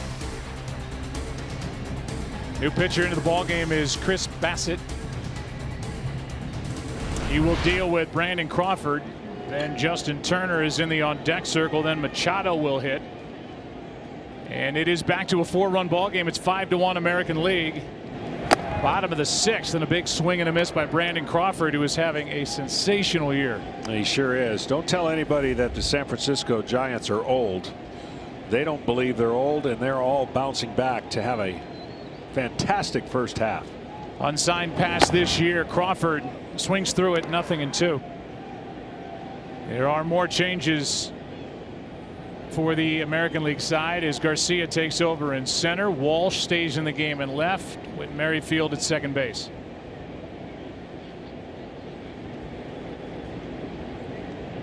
Nothing in 2 from Bassett, and a little pop up left side handled by Ramirez. 1 away. Well, we have the pleasure of talking with not only Shohei Ohtani but his translator Ipe, and Ipe, ask him for us, if you would, how he feels after all of this activity and everything he's done here in Denver over the past couple of days. ここ2日間、いろんなことありましたけど、どうですか、終わってみて。緊張よりもすごい楽しかったなっていう印象の方がやっぱり強いです。Yeah, I mean, a little nerves here and there, but more than that, he had a lot of fun. Really enjoyed the whole experience. Yeah, it definitely showed as Turner goes after the first pitch, strike one. It's something that I asked him when we met before the game, but any added pressure with all of the eyes watching him from Japan, his home country, and what he's meant to Major League Baseball and baseball here in the States and Canada so far, and really since he got to the Angels. 日本からの期待だけでなく、北米、アメリカ、カナダももちろんメジャーリーグの一員なので、そういうみんなからの期待を感じてどうですか？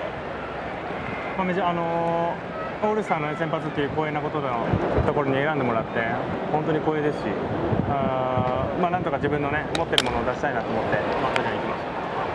Yeah, I mean, I was really surprised to hear that I was the starting pitcher for the All Star Game. That's like a huge honor. I was not expecting that, but once they called my name, I got ready, and I just wanted to show everyone what I had on the mound, and I thought I was able to do that. Manny Machado walks in, his first at bat of the ball game, and how tired was he last night after the home run derby, Ipe, and how did he feel warming up for his one inning here tonight? 昨日のホームランダービーの疲れはどれぐらいだったんでしょうか。あと今日のブルペン投球中はどうでしたか、試合の準備中。バッティング練習も含めてあんなに振ることをシーズン中にないので、疲労感はありましたけど、なんとか3人で抑えれてよかったと思います。Yeah, I mean, he never swings this much during the regular season, so a lot more tired than the season. And he was just glad to get out of the inning with 3 hitters. Hey, does he know that he's in line for the win? 今勝ち投手の権利あるの知ってました？僕ですか？そうなんですか？ No, he did not know that. Well, he is. Here's one into right center field. Machado wasn't running, but even with the misplay, he's into second base with 2 out.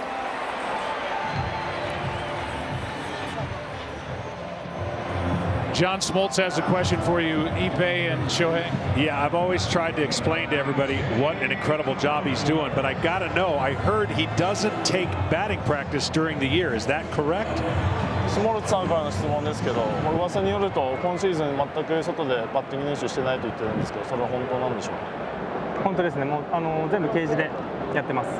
Yeah, that's actually true. He hasn't taken BP ever since spring training, and he gets all his hitting work done in the cage.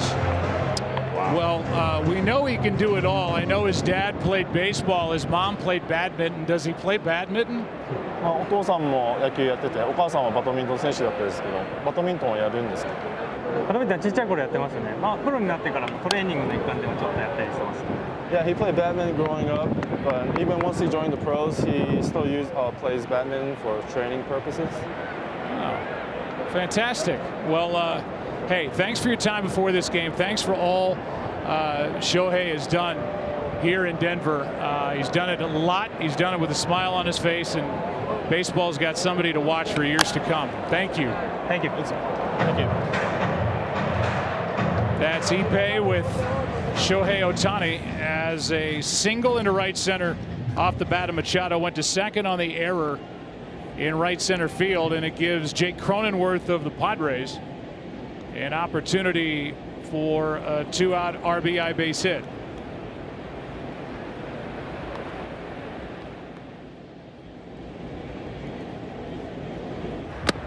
Well, this young man has a closer's arm. He pitched in college, and of course he can play all over the field. He's having a great year for the San Diego Padres, who are having a level of expectation to challenge the Dodgers, of course, and the division, and possibly in position to make another playoff run. Left-handed bat for the Padres in a right-handed heavy lineup. That one rides high, and the count is full. It was really a tight 3-team race in the NL West for the majority of the first half. San Diego's fallen back a bit. 6 out. They're 4 out behind the Dodgers, who are 2 out behind the Giants, who have the best record in the game, and I think it's becoming abundantly clear that they're for real. because it's been so lopsided record-wise in the NL West, they've got a really big lead in the wild card action too. Of course, that's the fallback when you don't win the division. Just 2 spots this year. They reside in that division. 3-2 pitch. Down and in. A 2-out walk. Opportunity with Soto coming up.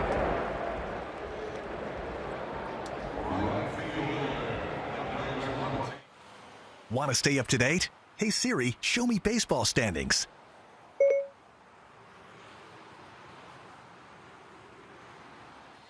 That will bring in Juan Soto. And when we asked Dave Roberts who he's been most impressed by over the last couple of days as he's seen these players in his clubhouse, one of the first names he said, Juan Soto, with the way he is locked in on the bench, in the field, in the batter's box. A world of talent takes a ball. Yeah, he's a young player with an old soul. And what I mean by that is he doesn't just go up there and wail at it, meaning swing it at anything. He's got a 2-strike approach. He's got a power approach, and he'll put the ball in play more times than not. And he gets really, really on top of the pitcher when a guy makes a great pitch on him. Well, he muscled up last night. Here he is in the home run derby. As we give you StatCast, sponsored by Google Cloud. And the 520-foot home run, the longest home run during the home run derby in the StatCast era. Big chance here in the ball game, and the count's gone to 3-0 from Bassett, who's in trouble here in the 6th. You know, I heard, I think, him say something, or one of his teammates saying, by entering the home run derby, it might have just kind of clicked in his power stroke. You see the homers are down a little bit, and the Nationals in the second half trying to keep afloat in the playoff run would leave a huge monster second half. Swinging on 3-0. Trying to make it a 1-run game. 3-1. Let's go down to Tom Verducci. Chris Bassett pitched Sunday for the Oakland A's, and he volunteered to pitch today. Of course, most guys will not pitch in the game if they pitch on Sunday. I asked him why. He said, I don't know if I'll ever be back here again. Well, he was a winner on Sunday. He's been riding a 10-game winning streak. He brings it home here and issues another walk to load the bases.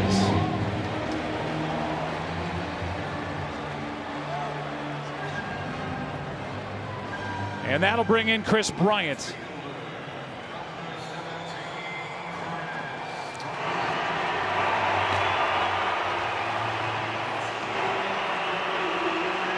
Well, Chris Bryant, Joe, is one of those players, along with Baez, possibly Kimbrel, on who and where he may go if the Cubs. Yeah. We're buying time. We'll see if we can get him for the next guy, but just make sure he's good to go. Got it. All right.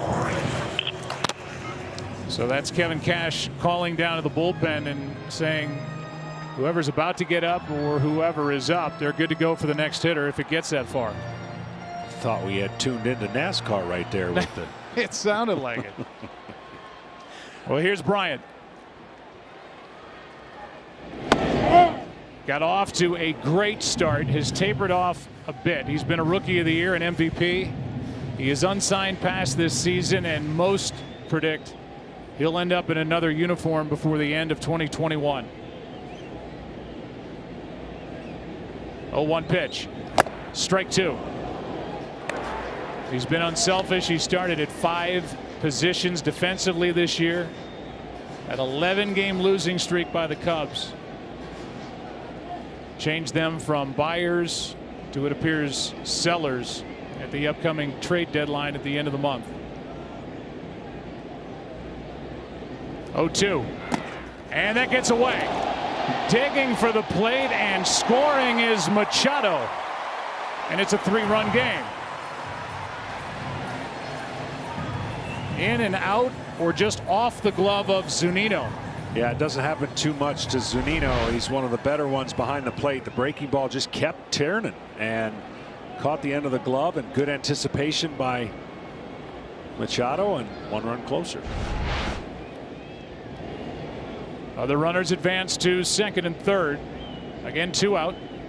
It's a pass ball and now a strikeout to end the inning. So the pass ball plates a run. 5-2 ball game. 7th inning rolls in Denver. Back after a word from your local Fox station.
Like a mountain stream and let your love grow.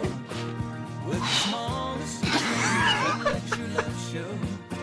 And you know what I mean. It's the same. No, sir. No change. They've been having fun ever since they got to Denver. 5-2 ball game now as this 91st MLB All Star Game moves into the 7th. New pitcher is Freddie Peralta, part of a three-headed monster in the rotation for the Milwaukee Brewers. Add what Josh Hader does out of their bullpen, their pitching situation. That's why they're sitting in first place in their division. 0-1 pitch, swung on and missed. As Garcia is in the hole, 0-2. We'll give you the changes and then we'll talk to Chris Bryant. Trey Turner in the game at short. Brandon Crawford is out. And Eduardo Escobar takes over at third base. 5-2 game. Adolis Garcia is totally fooled and strikes out to start this 7th inning. Well, Chris Bryant, how you doing out there in left field? Good. A little lonely out here. It is. That's a big left field, isn't it? It's a big field. I mean, compare that to Wrigley. You got a mile out to your left before you find your center fielder. I know.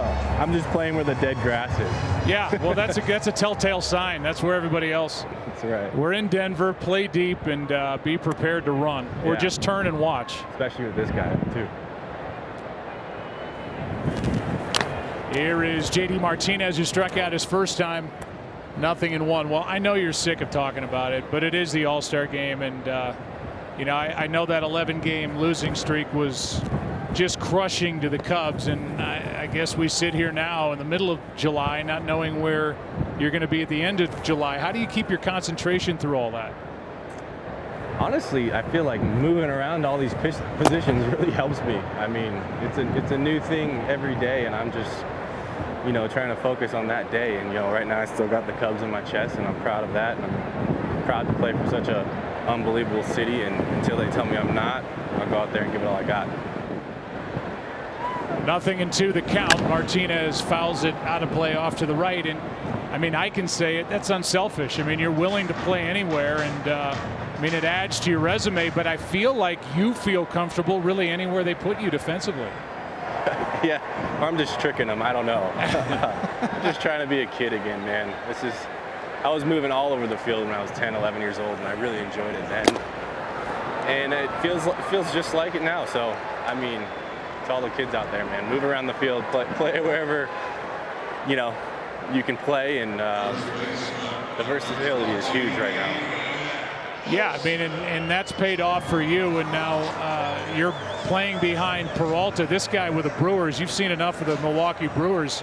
He's got great stuff. Yeah. I mean, he's their third guy, and he's, you know, could be an ace of some staffs. I mean, and watching him come up too, he was, you know, out of the pen a lot, and now starting and doing what he's doing. He's not fun at bat. You know, he's stepping right at you and throwing across his body with some really good spin in a fastball that plays up. It's a, you know, good staff that they got over there. Here's Matt Olson, who participated in the home run derby last night. Infield plays Olson to pull. Outfield a little bit, but you've moved, Chris, maybe what, 3 feet over to your left? Yeah, I mean, he might hit one this way. I don't know. I just hope he doesn't hit in the air, because it is really hard to see right now. Sounds windy too with the mic. Is it windy down there, or am I just hearing things? Yeah, you might be hearing things. Maybe you're just huffing and puffing out there in left field. It's a long run from the dugout, I'm telling you. Here's a 2-0. Oh, he was coming for you, Chris. Saw that one all right. 2 balls and a strike. Chris, the baseball is a game of angles, and you've switched angles on both sides of the field. What's the toughest angle for you when you're playing a different position like this? Man, that's a good question. I mean, they're both similar. I mean, it's just a matter of if there's more lefties or more righties in the lineup. But center field, I love seeing the ball out there. It's a lot of fun to track down the ball, and probably my favorite position right now is going out to center. I mean, that's remarkable. I remember talking to David Ross earlier in the year. He said, I got to get Chris back at third base just so he gets a game there and he feels comfortable again. I know. I mean, I've been on him too, but you know, we've had Wisdom come up and do some good things, and some guys get hurt, and you know, I'll be the glue that patches the holes. Well, I'll say this for you, my man. You've been a joy to watch as a Cub. I hope it continues, but if it doesn't, don't stop being a little kid, all right? That's right. Thank you guys so much. All right. Chris Bryant sends us to the 7th inning stretch. NL coming up down by 3.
Inning, NL down by 3.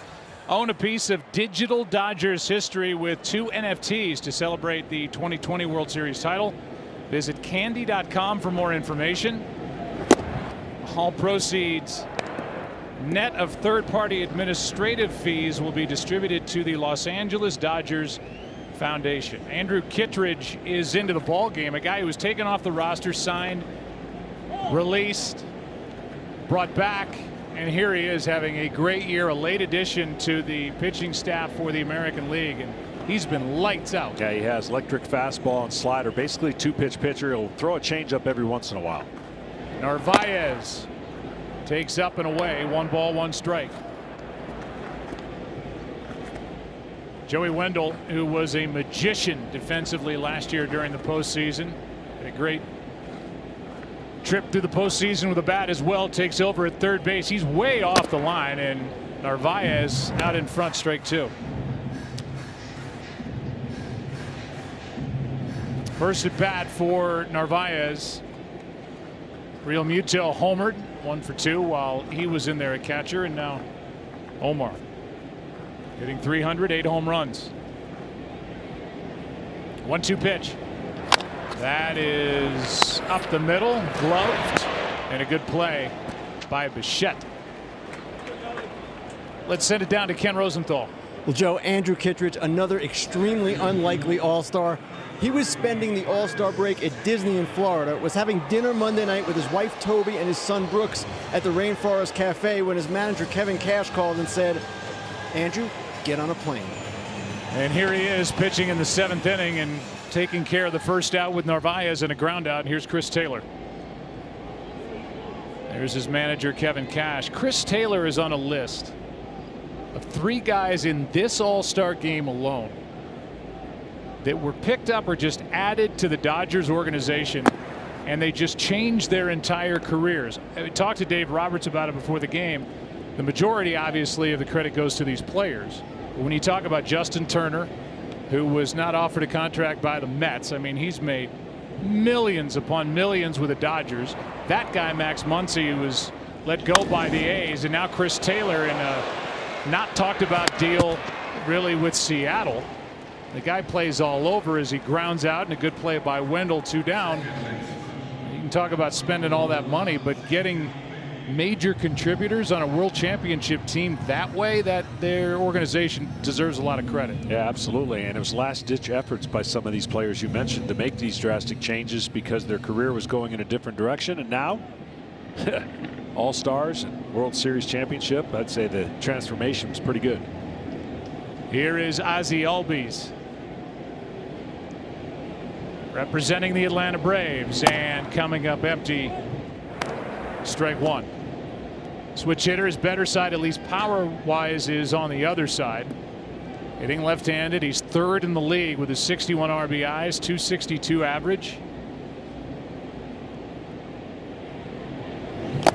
Strike 2. 97 from Kittredge. It's the guy that Dave Roberts said, "I just want to put him in my pocket and take him out of here." Albies is that kind of guy. He's definitely for a little guy, certainly trying to hit the ball a long ways.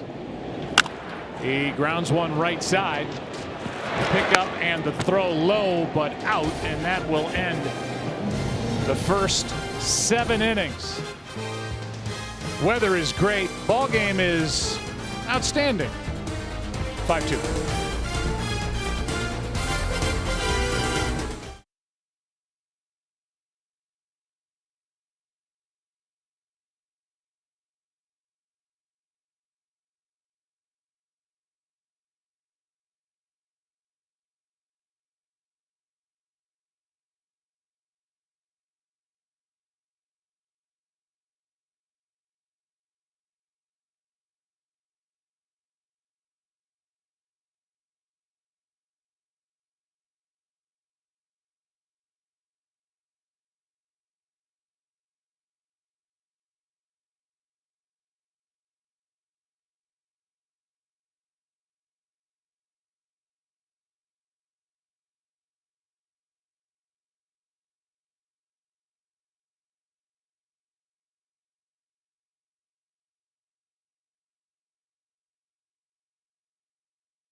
Perseverance to get to the show and stand out as the most valuable player. Following tonight's game, the Ted Williams All Star Game MVP winner will get to choose between two All Stars in the Chevy lineup, the Silverado Trail Boss and the Corvette Stingray, as seen here from earlier this week. For more information on these and other Chevrolet models, visit Chevrolet.com.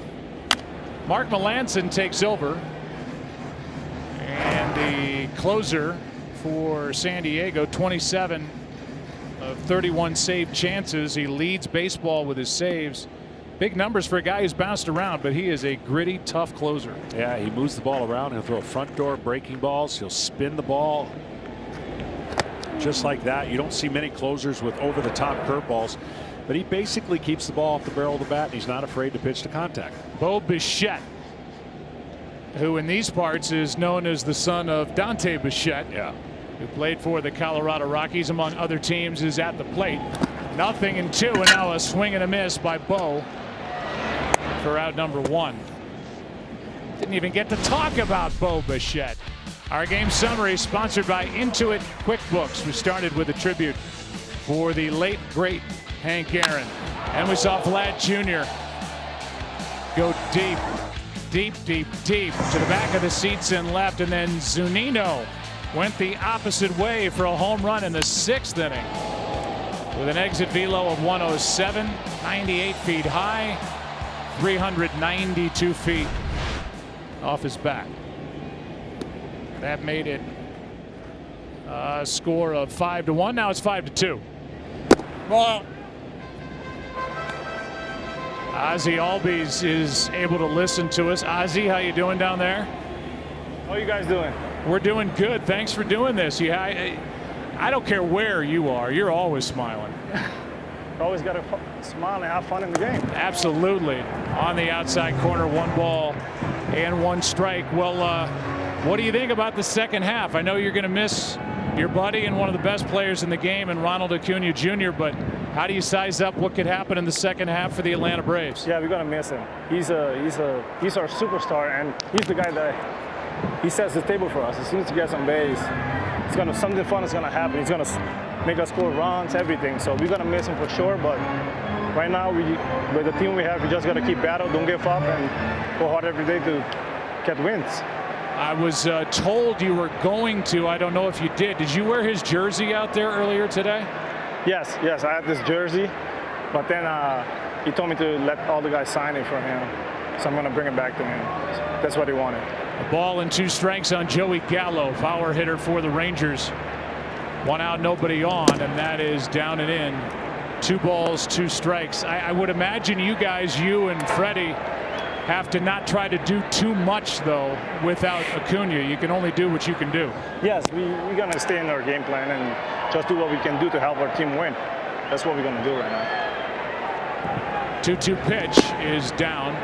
How's this field? You know, we always talk about how big the outfield is here in Denver, but how's that infield down there? The infield is great. I like it. I like the grass, the dirt. I mean, when you come here, everybody knows the ball flies, so trying to do too much, but just stay in the plan, and I mean, you hit it good, the ball's going to go.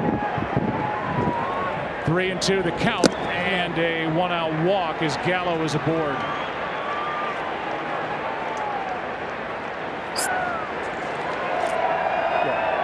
How difficult is it, Ozzie, as we're going to get Reggie Smith coming out, and he may be there to make the pitching change?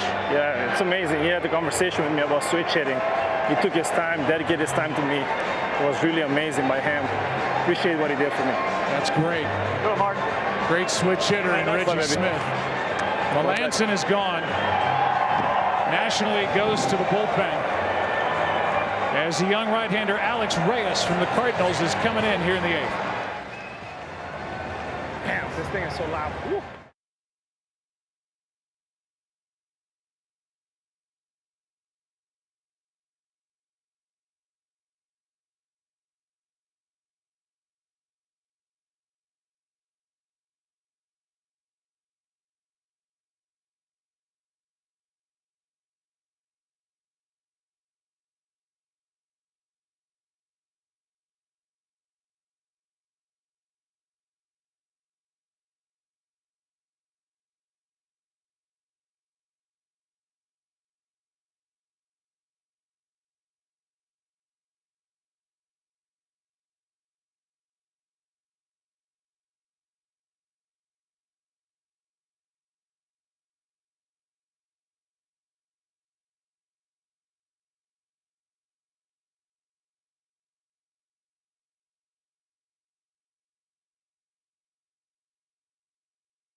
On Fox, featuring our best schedule ever with the top teams in college football and the marquee matchup of the day.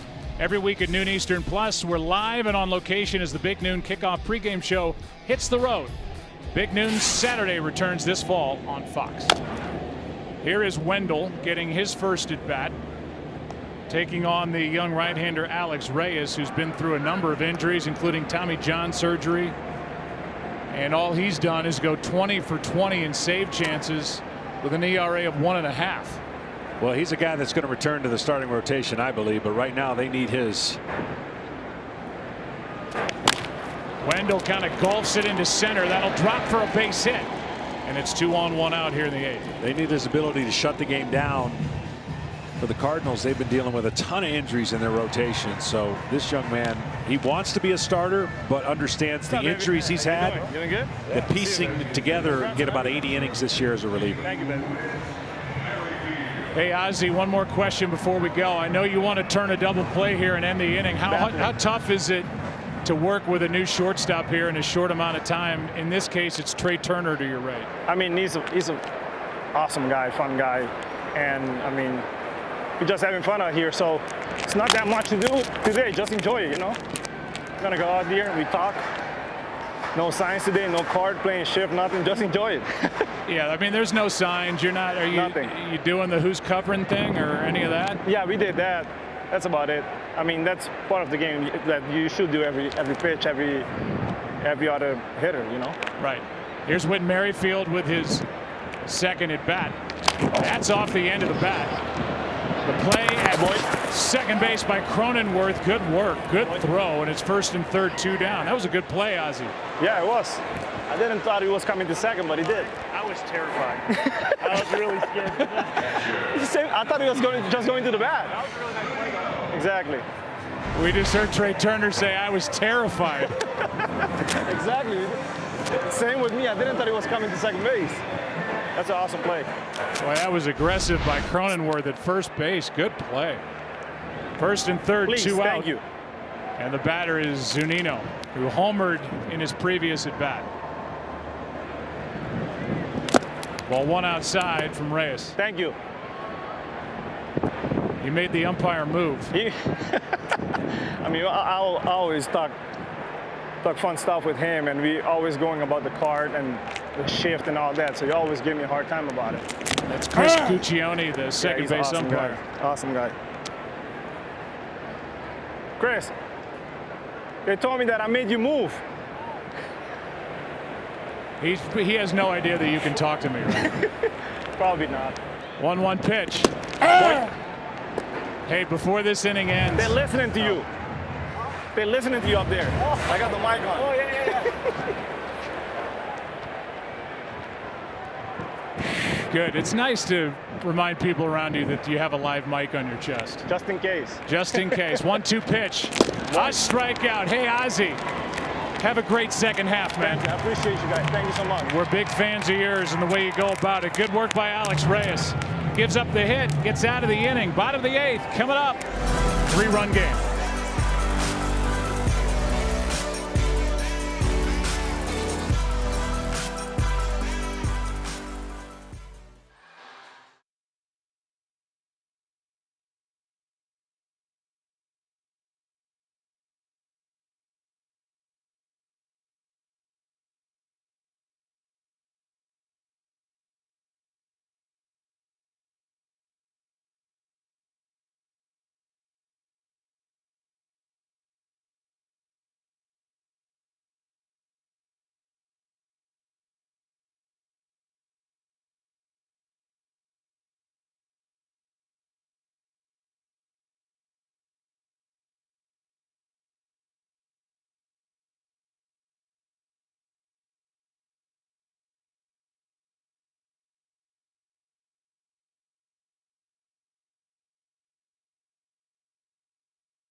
By MasterCard and sponsored by Geico. Save even more when you bundle home and car insurance.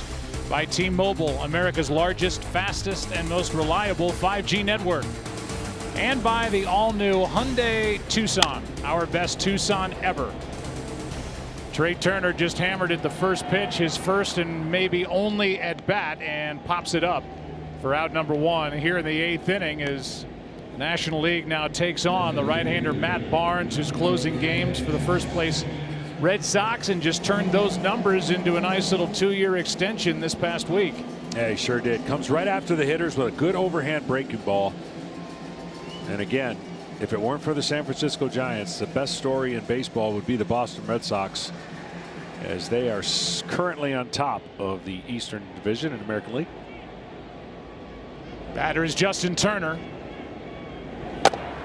Takes over the outside corner at 95 from Barnes. Turner in his previous at bat grounded out. Tim Anderson of the first place White Sox takes over at short. Here's one off the end of the bat, base hit by Turner.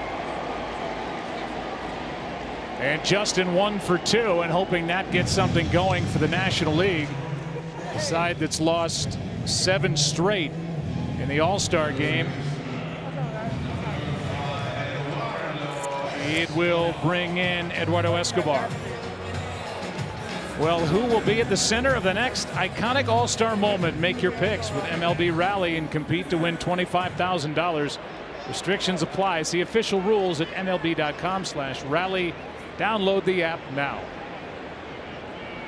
Escobar stands in. No. And takes high ball 1. He's having a good power season. You see the 60 RBIs, even though his team has struggled in the first half. He's had a nice offensive output. That's on the outside corner, a ball and a strike. Could be trade bait. Guy who hit 35 home runs 2 seasons ago, 2019. Switch hitter waits and takes way outside, 2-1. Barnes getting the opportunity. His first All-Star Game appearance.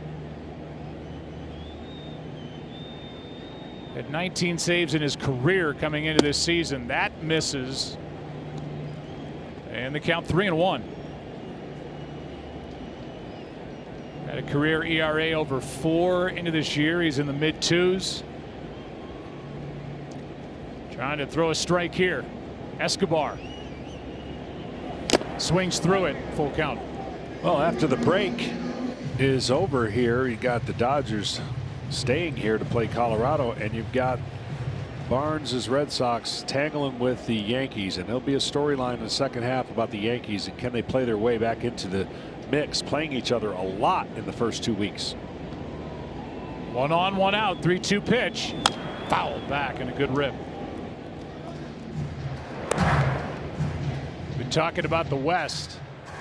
There are the numbers, the records, the home runs by the Giants, the most in baseball.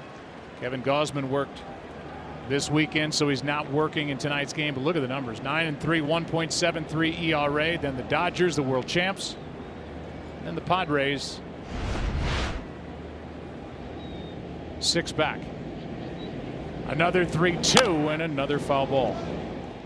Yeah, that's the most surprising thing for me is the amount of home runs the Giants hit. By the way, they don't play in a friendly park that is conducive for home runs, so it tells you what kind of year they're having from the power side of things. Well, Jake Cronenworth is on deck. Escobar trying to get on any way he can to bring up the tying run here in the 8th. And he's done so. Base hit into right center field. Turner will be content to go from station to station. 2 on, 1 out. Opportunity for the National League. And see, for a guy who relies on his breaking ball, he already is having a couple tumblers, meaning the ball didn't break sharp, and both hitters were able to get a hit. Now, in Boston, that ball would break a little bit differently, and he relies heavily on that for a strikeout pitch. There's the curveball, but see how the hitter can pick it up, keep his hands back. Even if he's fooled on this change of speeds from a fastball, those two hitters were able to kind of muscle it up, if you will, to this spacious park and bring the tying run to the plate. And that's Cronenworth. He likes fastballs in. And that's well outside. Well, when you have the parade out of the bullpen, which is what these games are, it just takes one guy being off to throw a wrench into the entire plan. Cronenworth walked his first time up and gets a line drive out, caught by Wendell, and good base running by the lead runner Turner to not get doubled off. Bad break for Jake Cronenworth. Yeah. Last time Turner was here, he was involved in one of those unfortunate running plays where a ball was hit in left field. This time he wasn't taking any chances. I believe his teammate passed him up on a home run, Bellinger, while he was at first. So he's had some interesting memories here in Coors Field. Well, we got action now with Soto digging in against Barnes, and Soto showed the world what he could do last night with the power. Tying run at the plate. Breaking ball, a good one for a strike over the inside corner. 5-tool player is Soto. Led the National League in batting average and OPS last year. On base percentage as well. Fooled totally by Barnes. Strike two. Yeah, you won't see that too often. You'll see him now spread out with his legs and try to get into that two-strike approach. He rarely swings out of the zone and looks this kind of bad, but he was guessing fastball and certainly got the breaking ball, and that's what will happen. But watch, he'll try to get into a two-strike approach now and spread out.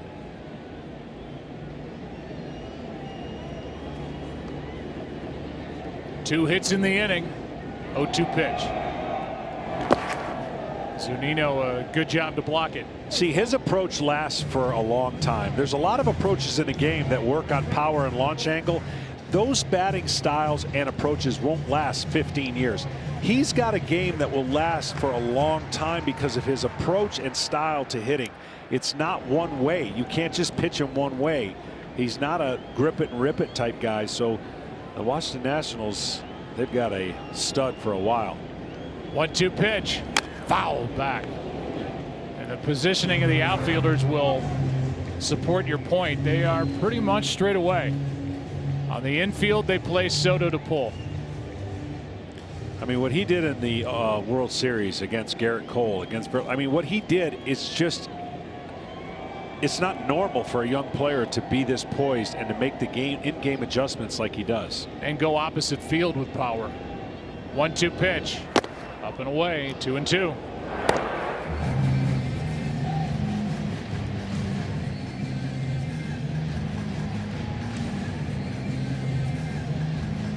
National League bench is empty.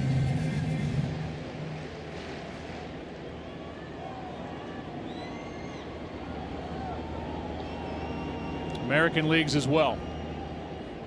Playing in the 8th. 2-2. Soto just spoiled it. There you go. That's what he does. And he's strong enough in a spread out approach with two strikes to still hurt you with power. It's not that he's giving up power, but that he condenses the strike zone and fouls off pitcher's pitches. That's a pitcher's pitch. When you're on the mound, you're like, I needed that one. And how do I get him to chase off the plate?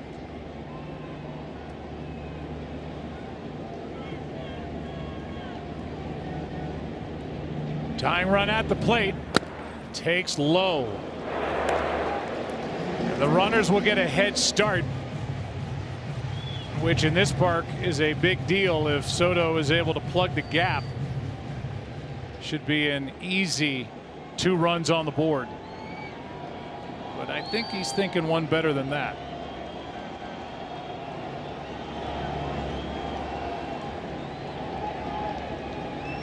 Three-2. He walked him. That's an outstanding all-star at bat. Down 0-2, I believe. Yes. And he's brought up Bryant. Is this the second time Bryant's come up with the bases loaded? Bryant came up with 2 on and 2 out in the 6th. He was for a moment, and a run scored on that fastball. That's right. And now a visit to the mound for Barnes. Rogers and Hendricks. Get them both going and explain that Rogers is kind of our last line of defense where we might go to Hendricks first. Got it. All right. That was Kevin Cash on the phone to the bullpen. I think he said they need new tires. We're coming in for a pit stop. Whether it's NASCAR, Formula One, that was like Danny Ricciardo. I think he was talking about Taylor Rogers, who was just added, saying, hey, explain to him he's our last line of defense. There are pitchers, including Aroldis Chapman, that Kevin Cash wants to stay away from tonight. Right now, the game is hanging in the balance. Here's Chris Bryant. 2 out. Ball 1. Well, that breaking ball, Chris Bryant was looking to see if he can get a hanging breaking ball that he can either shoot in the gap or hit over the fence. And now that he's healthy in that front shoulder. Fred Lynn has the only grand slam in All-Star Game history.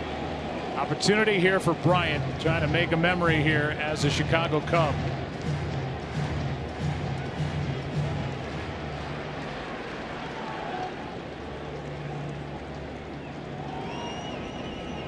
(2-0). 3 balls, no strikes. All right. It's a green light situation, even though it's 3-0 with the bases loaded.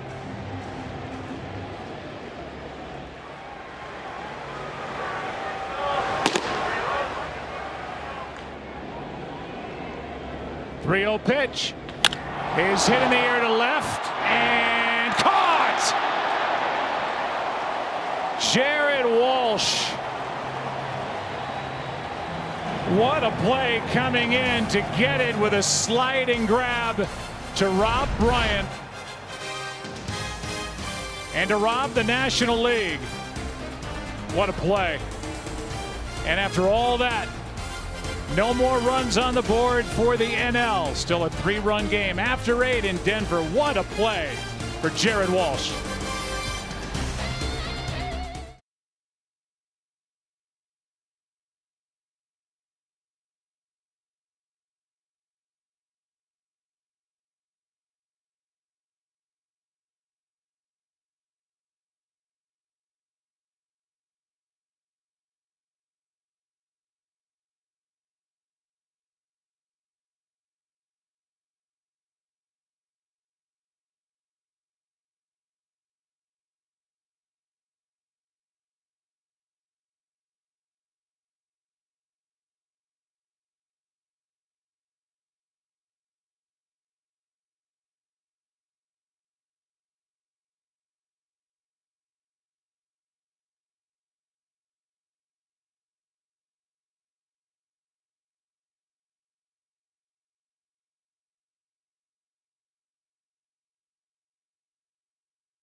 Well, when last we talked, the guy on the right hit a line drive into left, and the guy on the left, Jared Walsh, just took an extra base hit away as Craig Kimbrell takes over. And just to put a bow on what Walsh just did, he's mainly a first baseman.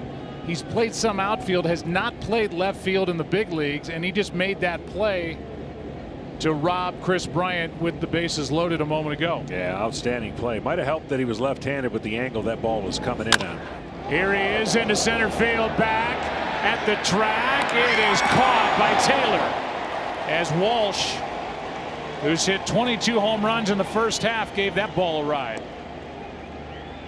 And our Hyundai lift of the game, that catch in left. Bases loaded, 2 out, 3-run game.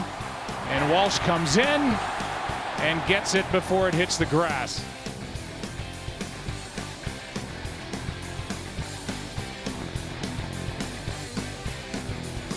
The reaction by Bryant, and more of a reaction by Matt Barnes.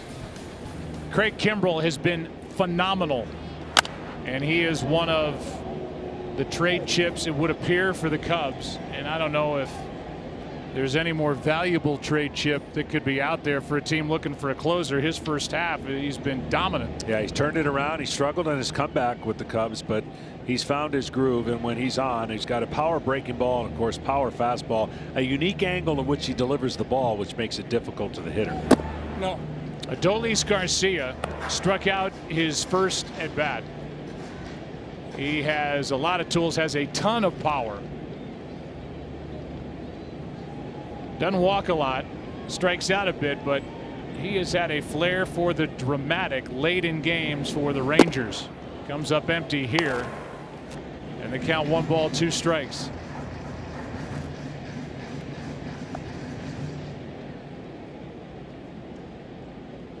On deck, Nelson Cruz.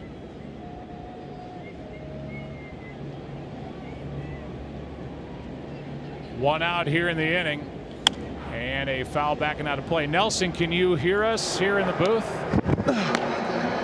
You got us, Nelson Cruz?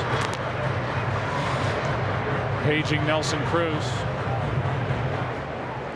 No white courtesy phone anywhere nearby, so no conversation. I can hear you, yeah. Oh, okay. Can you hear me? Yeah, we got you. Okay.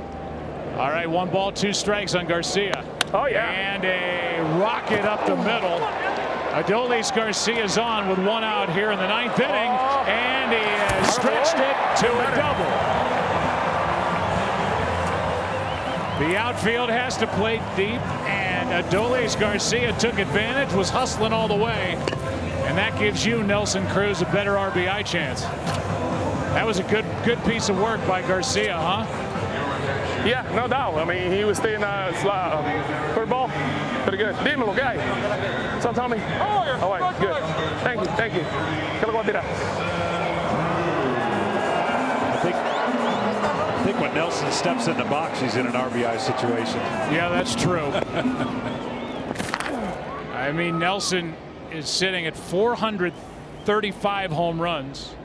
500 not out of the question for a guy who just doesn't seem to slow down. Runner at second now, 1 out. Kimbrell, ground ball right side. To third is Garcia, 2 out. Look at you, Nelson, first pitch swinging.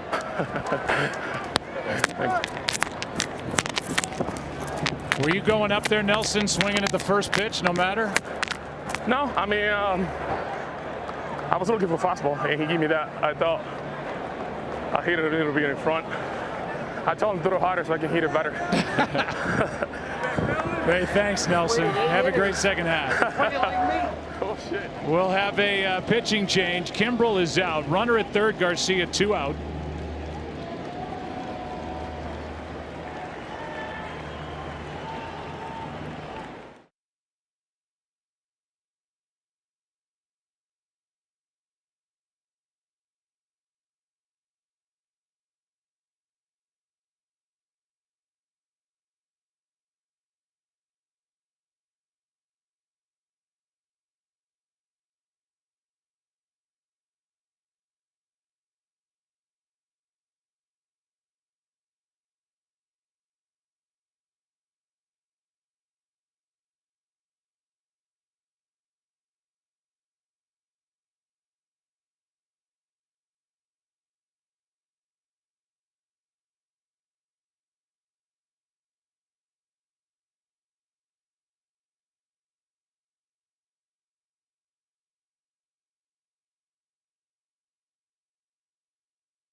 In an All-Star game, Bobby and Barry Bonds, Ken Sr., Ken Jr., Griffey, Vladimir Sr. and Vladimir Jr. Vladimir Jr. hit a tape measure shot in this ball game. Zach Wheeler takes over on the mound, and Vlad Sr., a 9-time All-Star, just 46 years old, and proud of his 22-year-old son. You can bet for what he has become in the big leagues and what he's done here tonight. The batter is Matt Olson. Runner at third, Garcia, 2 out, and a ground ball right side. Strike 2. Wheeler has been a horse. He's been an innings eater. He was nicked up and injured while he was with the Mets, and the Phillies just want to ride him in this second half and climb the standings in the NL East.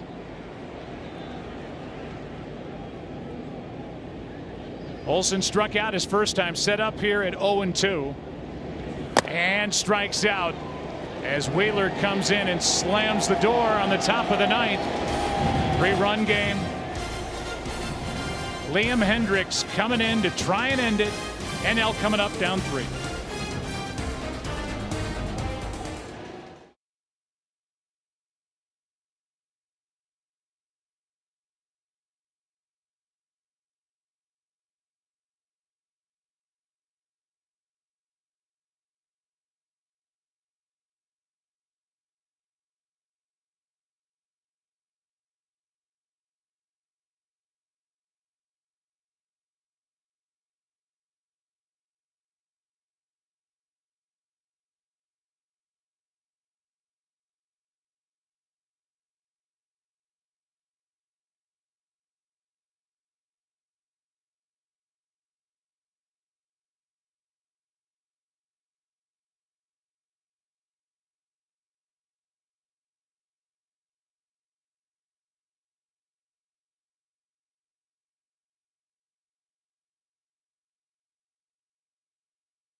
Hi!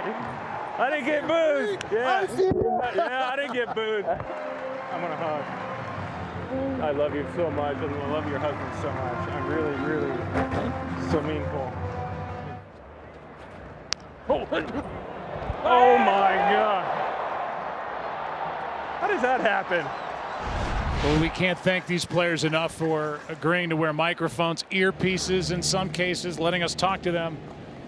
Thanks to Major League Baseball and Chuck Torres, our friend, and Bernadette McDonald, as Liam Hendriks, who is the closer for the White Sox, takes over in the ball game. 1 ball, 1 strike on Omar Narvaez. Trying to save it here and end this ball game, a 5-2 affair. Bottom of the 9th here in Denver.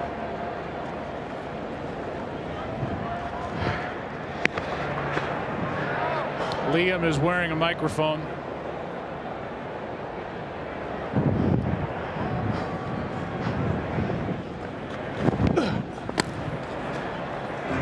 Down and in. 2 balls and a strike. I don't know if Liam can hear us. Can you hear us, Liam? No, we'll leave him alone. 2-1. Narvaez 0 for 1. Grounded out in the 7th. God damn it. 3-1.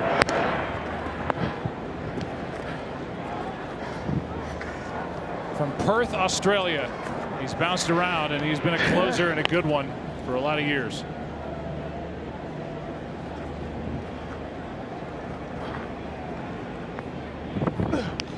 Ground ball past Hendricks and a base hit. Narvaez able to beat it as Whit Merrifield did all he could. The leadoff man is on here in the 9th inning for the National League. And when you're a closer, you have high intensity, and he is full of high intensity. And in a game like here, where the oxygen's a little different, you can get yourself in your breathing a little out of whack. But he comes right after the hitters.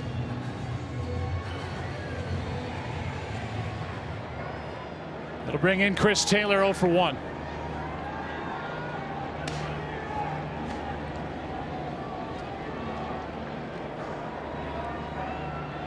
Ten home runs, 277 average on the year, and strike 1. Talk about utility player. It's almost an insult with the way Chris Taylor plays, but he can start anywhere. And Joe Madden, now manager of the Angels, used to say you're not a true utility player unless you can play short. He can. How about that?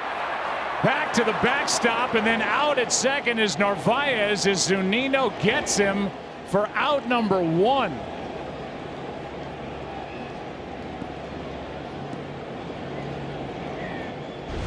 Well, you don't see this play very often. He spikes the breaking ball and it comes back off the brick wall. Great reaction by the catcher, as if it was a relay throw, and an easy out.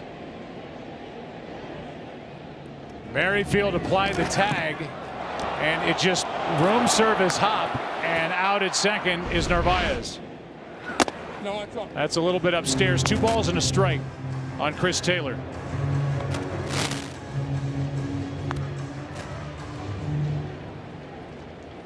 Ozzie Albies on deck.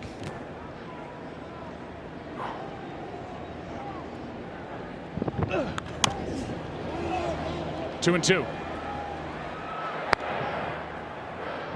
Hendricks trying to settle into this effort, trying to get the save here in the 91st MLB All Star Game.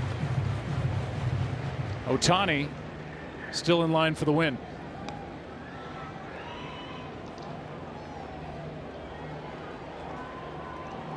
Shohei worked a scoreless first inning, and while he was at the plate, 0 for 2.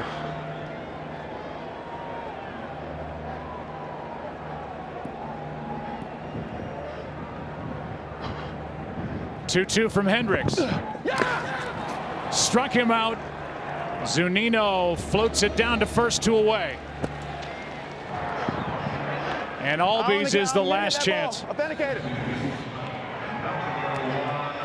for the National League. Hey, little sticker. And Liam wants that souvenir. Ollie! The AL pitchers just dominant over the last 8 All-Star games as the American League tries to win its 8th straight. And Hendricks a part of that.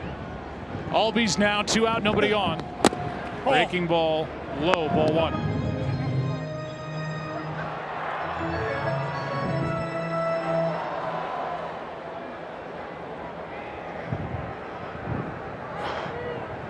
One 0 pitch. Strike 1. The crowds here in Denver have been phenomenal, and they've been packed in tonight. Last night, the home run derby was electric. Second time Coors Field has played host. Also here back in '98. God damn, fucking finish it. 2 balls and a strike.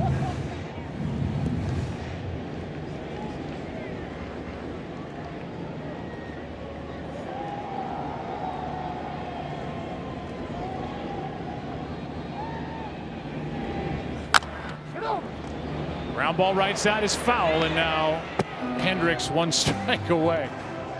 He is charged up. Well, he's the, I wouldn't say prototypical closer, but he's the guy that loves this role and is very animated and emotional, and it can work to his advantage, right? If you just kind of blasé go about it. He's getting after it, and I'm sure if he gets this last out, it won't be just an exhibition All-Star Game save. It'll be a big moment to him. Here comes his 2-2. Albies takes ball 3. If it continues, Trey Turner is on deck. Every player was used that was supposed to be used in this game. There were a couple of pitchers that were to be stayed away from by the 2 managers, but both benches totally empty. 3-2 pitch to Albies is ripped into right. Albies is on with 2 out. He will cruise into second base and make it with a 2-out double. And the ball game continues for Trey Turner.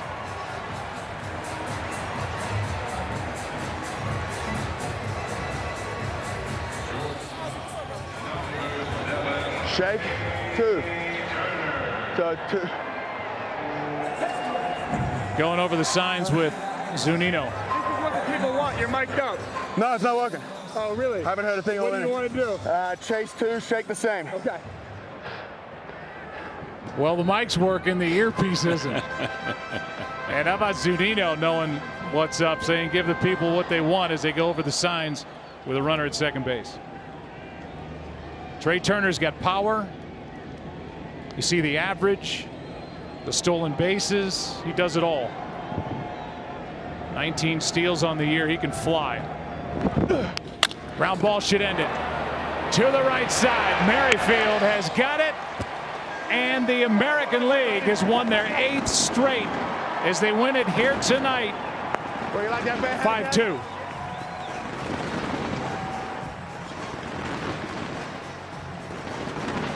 And in a game that lasted exactly 3 hours, the American League continues its dominance. And Hendricks picks up the save.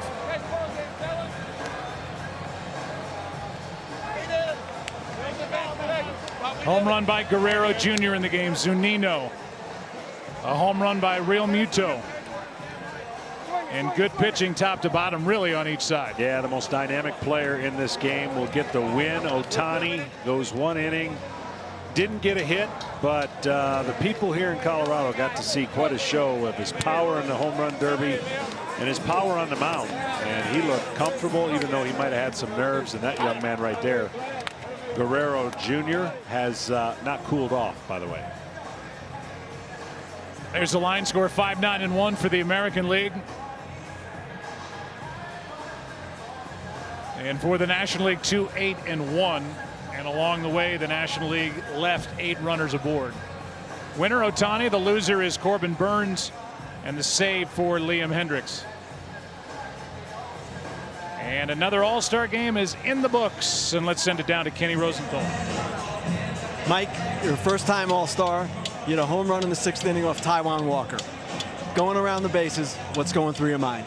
Man, not much, you know, just trying to soak up the moment. You know, it's something that you dream about being here.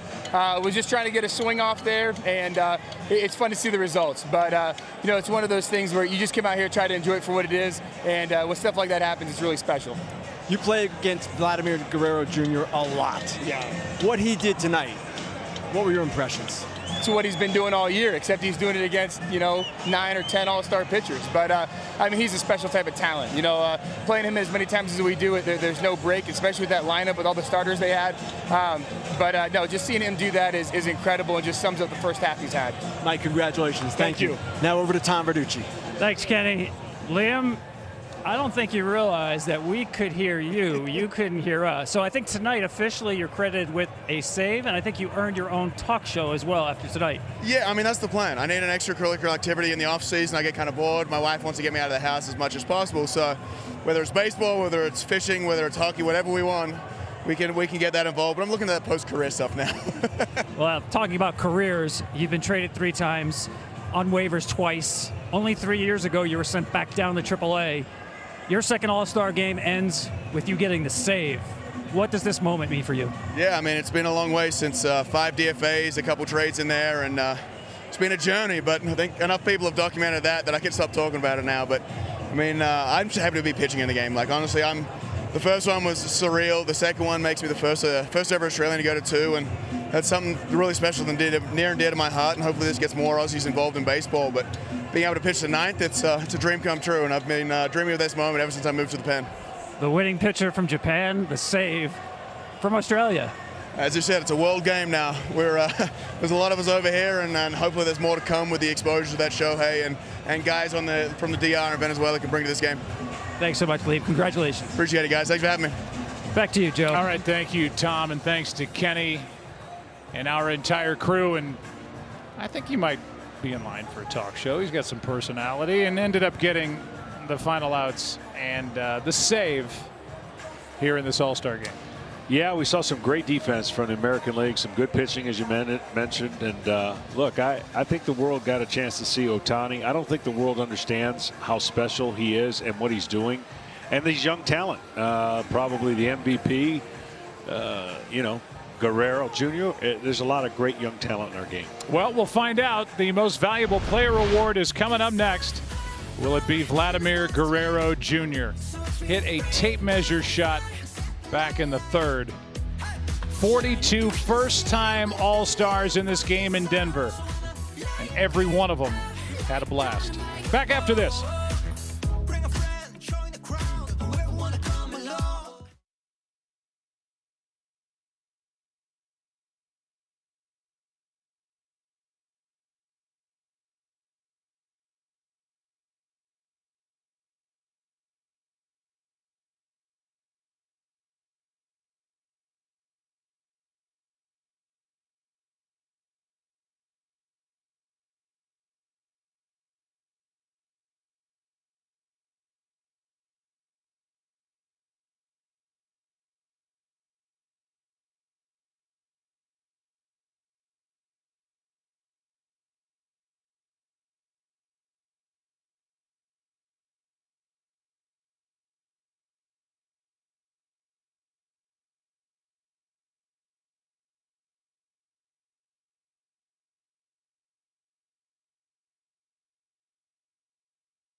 On top of the National League here in Denver, and let's send it down to Tom Rinaldi.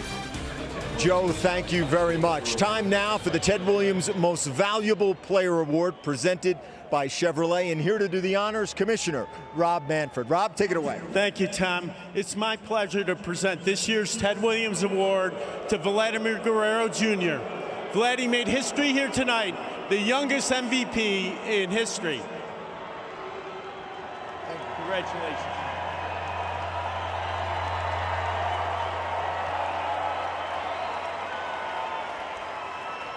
Vlad, joined by your interpreter, Hector LeBron.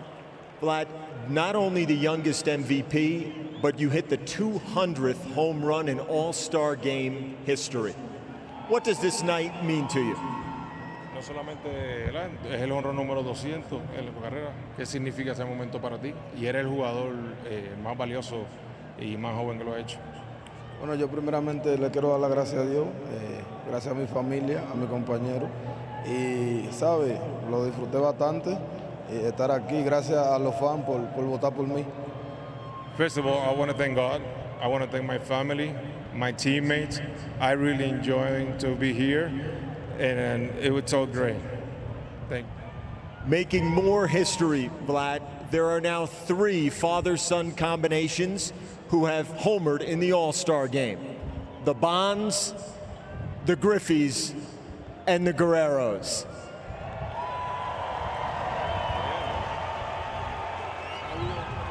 A message on this night to your father, Vlad Sr. Han habido 3 con los Bonds, los Guerreros y los Griffey, que han dado jonrón o estrella, padre e hijo. ¿Qué significa eso para ti? Y un mensaje para tu papá. Bueno, eso significa bastante. Para mí, a mi papá solamente quiero darle las gracias y esto es por ti. It means a lot to me. It means the world to me. And I just want to thank my dad. I just want to say thank you to him and Dad. This is for you. Hold that bat up. Your MVP of the All-Star Game here in Denver. Joe? Tom, thank you. Vladimir Guerrero Jr. representing the Toronto Blue Jays. And here are the milestone home runs in All-Star Game history. Babe Ruth fittingly hit the first in the first All-Star Game at Comiskey Park. Jimmy Wynn, the toy cannon, the 100th in 1975 at County Stadium, and now here tonight. Vladimir Guerrero Jr., the youngest Blue Jays player to start an All-Star Game in franchise history, the top vote getter, and now the youngest MVP. Can you feel it? Yeah, the tribe's impatient. Time to get to work. The sky's the limitation. Look at my face. You know I don't play. Please get out the way. I got history to make. Pick up the pace.